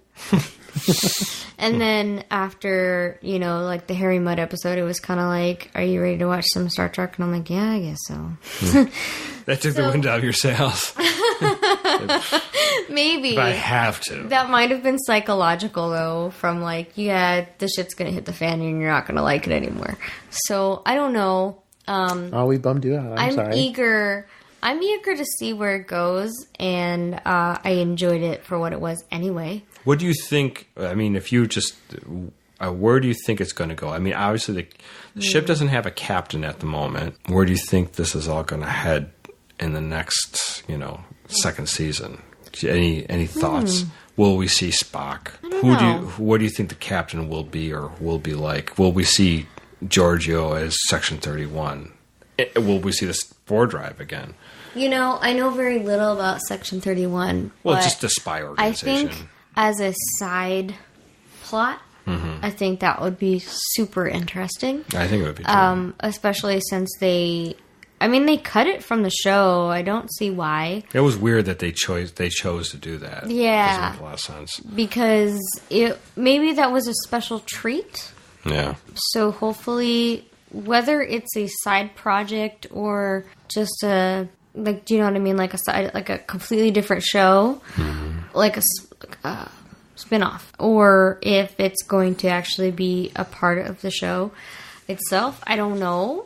Yeah. It could definitely be its own show, but I don't know. Do you think? I mean, do you think we'll see Spock? I'm assuming we're going to see Spock. I don't know. They haven't given me any indication that we will. Well, Spock is the first officer on the Enterprise at this point in time. Right. But maybe Spock's missing, maybe. Yeah, shit happens. and just because we see the ship, you know, the ship could get hailed, and that might be all we see of it, or they could get orders from command where the Enterprise is leading them somewhere else, and then it takes off, and you know, especially, I don't know. What do you think is the future of the Discovery? Discovery, but not just Discovery, but, you know, Michael's character. I mean, she obviously had some redemption by the end of the first season, and I think she faced her demons and she's kind of gotten past it, so I'm assuming she's not going to be self-tortured anymore. I mean, I would hope not. That's where I'm hoping we're going to see her and not being like, oh, I caused all those deaths in the war, you know? I think that Giorgio is going to be an inspiration to her. Inspiration? I was thinking like a devil, kind of like instead of the angel, she's going to be the devil on her shoulder. No, I think that Michael's humanity was tied to Giorgio. And since Giorgio died, she was having a hard time reconciling her feelings and logic and making them work well together. Okay. And now that she has seen this other personality, this other Giorgio, she's going to be inspired to maybe not live the way Mirror Giorgio lived, but take charge, kick ass. Do what she needs to do. Exactly. And not be, you know, hesitant. Exactly. And that's why her mutiny failed, because she was hesitant. If she had succeeded, it wouldn't have been considered mutiny. Yeah, but I don't think so. Well, that's what we talked about on part 1 of HollyMichelle and Discovery, that if Kirk did it, it would be fine. It would be fine. He'd be like, yeah, what? I try to stop the war. What? But now, I've not seen every episode of Star Trek like you guys have. So I didn't know Spock had a sister. Well, nobody knew that. Nobody knew that. That was just a new... We were surprised when we saw Cybok in Star Trek 5, so we were like, who the hell is that? So. But the thing is, because of Star Trek V and Cybok, Spock not talking about his extended family, there's a precedent for it. So since he never talked about his brother, he didn't talk about his sister either. So I have no issue with it, but a lot of people did. I want to tell the listeners a secret. I don't know who Cybok is. Ooh. It's Spock's brother. Spock's brother. Who's who's fully Vulcan, and he's way more emotional than Spock. Way more emotional. Or Michael. How does that even compute? Because he rides a space horse. He's like a Nimbus 3. It's not logical. He's like a space hippie. He is a Vulcan hippie. Yeah, he's a Vulcan hippie. Yeah. He smokes a lot of doobs. And he's like rides a space the horse. Big Lebowski of space. He wears the same coat. I mean, the robe too. Yeah, kind of does. Just missing the sunglasses, and that's about it. and the White Russians. Yeah, the White He Russians. doesn't do the White Russians, but Well, we don't know. bowl? Maybe it's off screen. So wait, does he bowl? Well, maybe. Did someone steal his rug? He likes taking In the Franz Joseph Tactical Magno, there was a bowling alley in the Constitution class. yes, Yes. So I don't know if the new one. Cybok likes taking people's pain. Yes. That's his White Russians, because Well- he does take Chekhov's pain. It's a White Russian. Oh God. Yeah. Sorry. Bad joke. So anyway, I don't know. As far as Michael's future, that's not something I have allowed myself to consider. I'm just hoping she's not like all like. Mopey again. Yeah, let's not be No, emo, I Michael. think- Let's be brash and exciting, Yeah. Michael. Where we see her contacts her kings and for what is it? Will you take my hand? Will you take my hand and stuff like that? Where you're like, yeah, kick ass. I think Mira Giorgio is going to have a An effect on her. parental role in boy. way of like inspiration. I think she'll be inspirational to Michael Interesting. because Michael doesn't disagree with her motives. She just understands that it's not Not the way. the way. Yeah. So I think that I think it's gonna give her balls back, and she's gonna. She's gonna go like, yeah. I'll be like, yeah. I don't agree with you, but I take a good point for what you're saying. Right. Yeah. You know. So I hope Yeah. that's all I get from at least the future I see. Mm-hmm. I don't particularly know that I think I haven't allowed myself to think That that far ahead. Enterprise is going to have any kind of role. Well, I really don't think it is, but if it does, hey, that's cool. I mean, why show it if it's not going to have a role? My only issue is more. There's a couple thoughts I have. Like, okay, so like Enterprise comes either it's Search for Spock 2, The prequel. like maybe something happened to Maybe Spock. that's how he got lost. He got lost, yes. Or maybe it's reconciliation between brother and sister. Maybe. But why would they focus on that if we've never heard of her beforehand? Well, maybe there's something to be said there, and there's a story to be told there. I hope they don't make Spock out like a complete dick. You know, I mean, Spock's, obviously tries to purge himself of emotion, obviously, because that we know his character. And I'm hoping that we get a good rendition of Spock. So Yeah. There's a lot of things to think about where Spock could land in this story. Yeah. And writers, I don't know if this is the thing with Discovery for me is I don't know if they totally get Star Trek. I think parts of them do, but a lot of them don't. Like I think they get like bits, and then they screw up like some of the essence of some of the things. So that's the part I'm worried about. And I'm constantly worried with Discovery. I think they strayed a couple times with Discovery where it should be, and it doesn't have anything to do with canon. I think the only time they really redeem themselves is where we get to the very end, is where Michael says we aren't going to commit genocide. So. Well, maybe Discovery is supposed to be a short-lived series, and maybe Michael's gonna die, and it's gonna have a very important. It's gonna become an important part as to Spock's issues, and That's a thought. that might be a good. Well, one of my original thoughts is by the end of the show, Michael's going to die. Well, Like most definitely. even back before the show even aired its first episode, I'm like, Michael's if because they pitched her as Spock's sister, so I'm like, she's probably going to die before the series. Like she'll die in the series finale. Discovery will go down because no one knows about the spore drive. Like everything has got to go wrong with this ship and this show and this crew. Everything's got to go wrong for continuity to be continuity, or they get lost in space. I always figured it was going to be a Lost in Space kind of issue. Like, they could do lots of different things with it. So that's kind of where I was thinking. Well, I guess we'll find out. Yeah. But it is interesting looking back, and you know how you brought up a lot of points we didn't touch on or think about. Well, yeah, there's a lot of little things little nuances that I was like, oh, I didn't think about that, or it's cool seeing a different perspective, especially for you. Obviously, we fed you some bullshit coming into it. Well, because we fed you what we thought.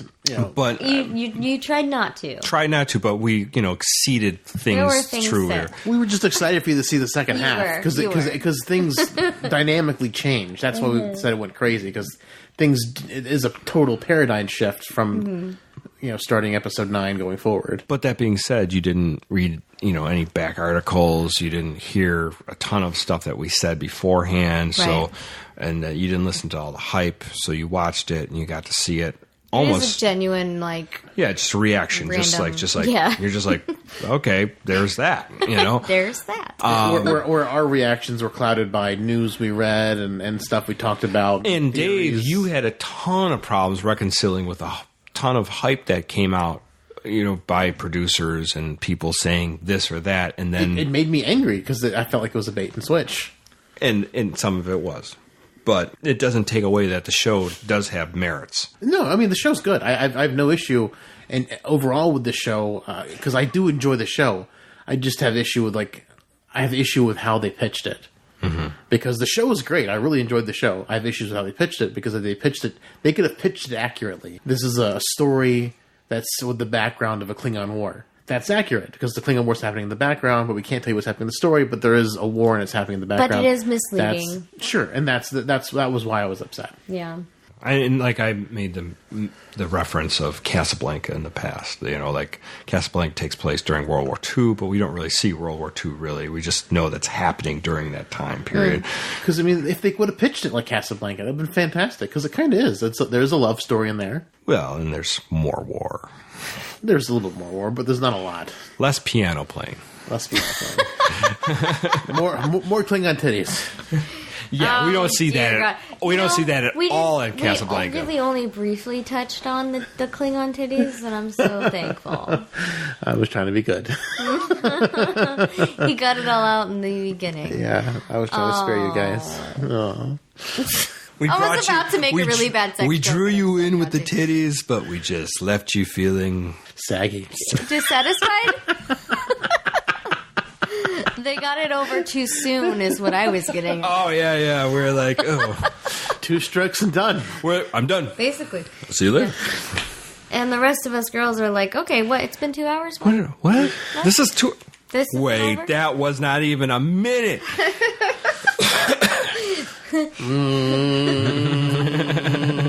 Oh.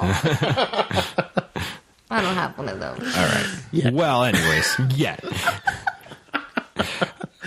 So, let's do any parting thoughts with Discovery of season 1. Goodbye, season 1. What do we have to say about you? It was a great time. So long, and thanks for all the fish. Yeah, there you go. So glad you had to come to this. Yeah. Any ideas? Just No. You enjoyed it. I did. There's good things. Mm-hmm. There's confusing things, and there's a few bad things. Yeah. That's kind of where I'm at, too. Yeah. There's, Dave was disappointed on a couple things because they pitched it differently, and they said a lot of things that were half-truths, if not complete lies. Yes. But I just want to see some dual ship action in season 2. He wants to see more Klingon titties. Titties. Hopefully with less prosthetics on them. Maybe less Klingon titties more and more Lursa just like sisters. titties. More like Orion titties. Yeah, you're about the green women. I like them green. I like them green, if you know what I mean. Or I could take some Endorians, too. That's fine. Yeah. Just no Tellarites, please. They'll have 6 others apiece. 6 others. It's got huge tracts of land. Well, all right. There's just something weird about going from calling them titties to udders. Well, Tellarites are pigs, so I'm just saying that just takes it from one level to a completely very different plane. level. Yes. Well, I was trying to because Tellarites are not a different plane. Yeah, they're Tellurite. They're kind of like tell it right. They don't tell it pig right? people. No, they I do don't not. want to tell it right. Are they a bunch of liars? They're assholes. They tell it wrong? They're assholes and they're ugly assholes. They're ugly assholes. They don't like my jokes. No. Huh? What? Yeah. What? Well, our music is provided by Warp 11. You can find them at warp11.com or Warp 11 on Twitter.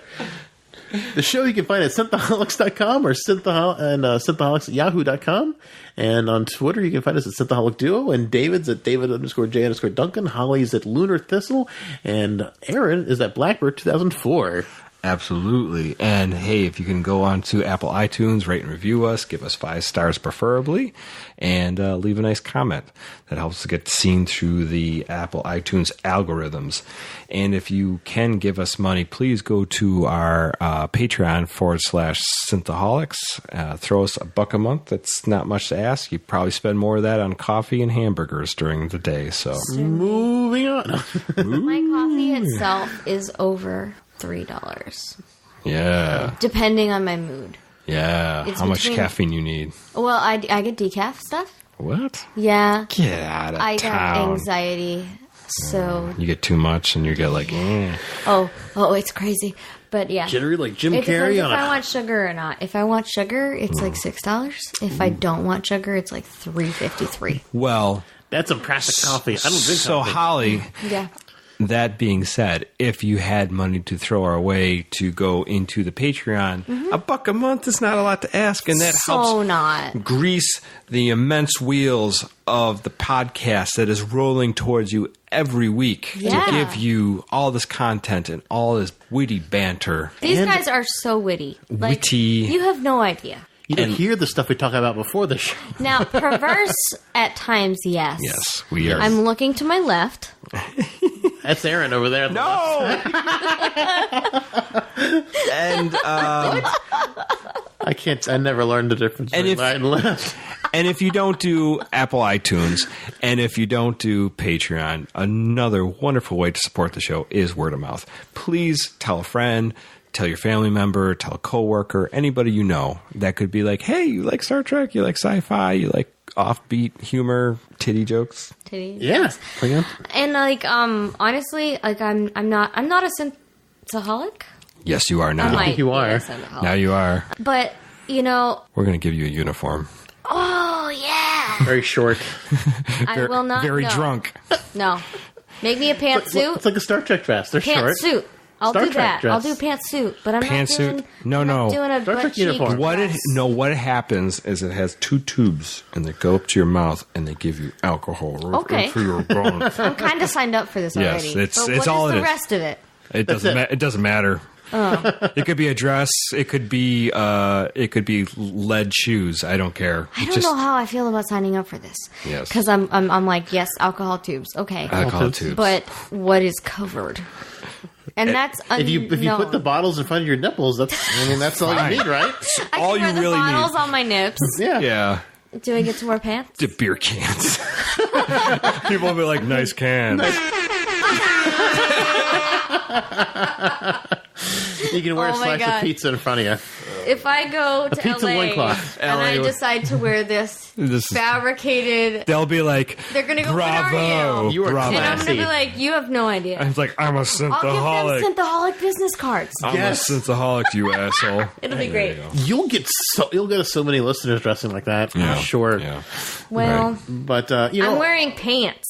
Pants. I ain't wearing booty shorts or crotch. Well, I'll wear those for you, Holly. You can wear booty shorts for me? well. Okay. well, I mean, I offered to go topless for you since you didn't want to do it. I've offered. true. I've offered way back in episode 10 to run, naked through the woods. for our Patreon, and we Yeah. have not gotten any. Nobody's takers on that yet. What? ever asked for that. What? So You silly patrons. And speaking of Patreon, Holly is part of Nerdynomicon. They also have a Patreon, so you can Yeah. check them out as well. Support our friends there. Yeah. But what I was going to say was, like, you know, even though there's Patreon and there's Apple iTunes, and, like, the iTunes is actually really important regardless. Like, you don't have to pay anything. Like, you rate, and it really just helps everybody out. But really, just being vocal with us, like, would be so much fun. Yeah, we still need really some great. Still need some more words on that Mad Lib. Yeah, yeah. I kind of wrote that off. Yeah, I feel like if it doesn't happen, it's not going to happen. We'll fill out the rest of the words because we've got some good words on there. I like. Well, no matter what, Holly's right. The group is we do have some great people coming in, and they obviously chime in for different things, and we discuss all sorts of things from silly things to what's going super on. Serious. Yeah. But it's great to have that, and if you want to join the group, yes, Facebook.com/group/Synthaholics. There you go. Yeah, and like it's more rewarding to hear that you guys listen by your comments on the Facebook page. Just say some stupid shit that you like. Something stupid, or like, hey, Synthaholics. You don't have to say, hey, I'm listening to Synthaholics. #Synthaholic Duo. But like, I mean, we did get a new listener last week. Yeah, that was awesome. Who chimed actually. in? It was really, really nice. That's not. I completely forgot about that. But I just mean that like. I showed off it your would tweet. be really cool for you guys to like talk with them and like yeah, Matt Price on Twitter. make little. Hey, Matt. Hey, Matt. Hey. I'm glad you're enjoying us from Europe. Yeah, Some part of Europe. yeah. I think we looked at him. He was from but Yo. we shouldn't like give him his address. Well, let's not. Don't dox him. Just No, saying. but, not America. No, not America. It's nice to have a new listener. We're really glad you enjoyed our last episode. We hope you enjoyed this one too, even though we rambled quite a bit. Rambled a lot. Sorry about that. 2 Long Islands, 10 shots of booze. Next episode, we will be talking more. Like Dave said, it'll be Nickel City. It'll be like crowd. You'll hear the background noise, and I'll be asking people what they thought of season 1 of Discovery and what their hopes and dreams are for season 2. Like we asked Holly just now. Yeah. I really don't have any hopes and dreams, but you know. What's your aspirations to be For the show? To be admiral. I want to be the computer. Oh. I want to voice the computer. How's that? Hell yes. That's an aspiration right yes, there. Yes, please. Yes, please. I want some Holly in Star Trek. HollyMichelle.wixsite/voiceover. Yeah. Wixsite.com/voiceover? Yeah, that's the one. I got to start my voiceover thing too. I'm trying to get tutored by Holly. Find me. Yeah, Hire find her. me. Hire her. She's good at what she does. Well, thank you all so much for listening. Thank you, Holly, for joining us and giving us your thoughts on Discovery, the second half, part 2. Yes. You're welcome. That's her computer voice. You are welcome. Say bananas. Bananas. Say titty. Titties. Titty. Oh, that's great. I'm hiring you. I can listen to that all night. But thank you so much for listening. Live long and prosper, one and all. One and all. Before the night's over, I'll puke in the sink and we'll cry till we laugh. And we'll both shit our pants. You're the best drinking friend I ever had.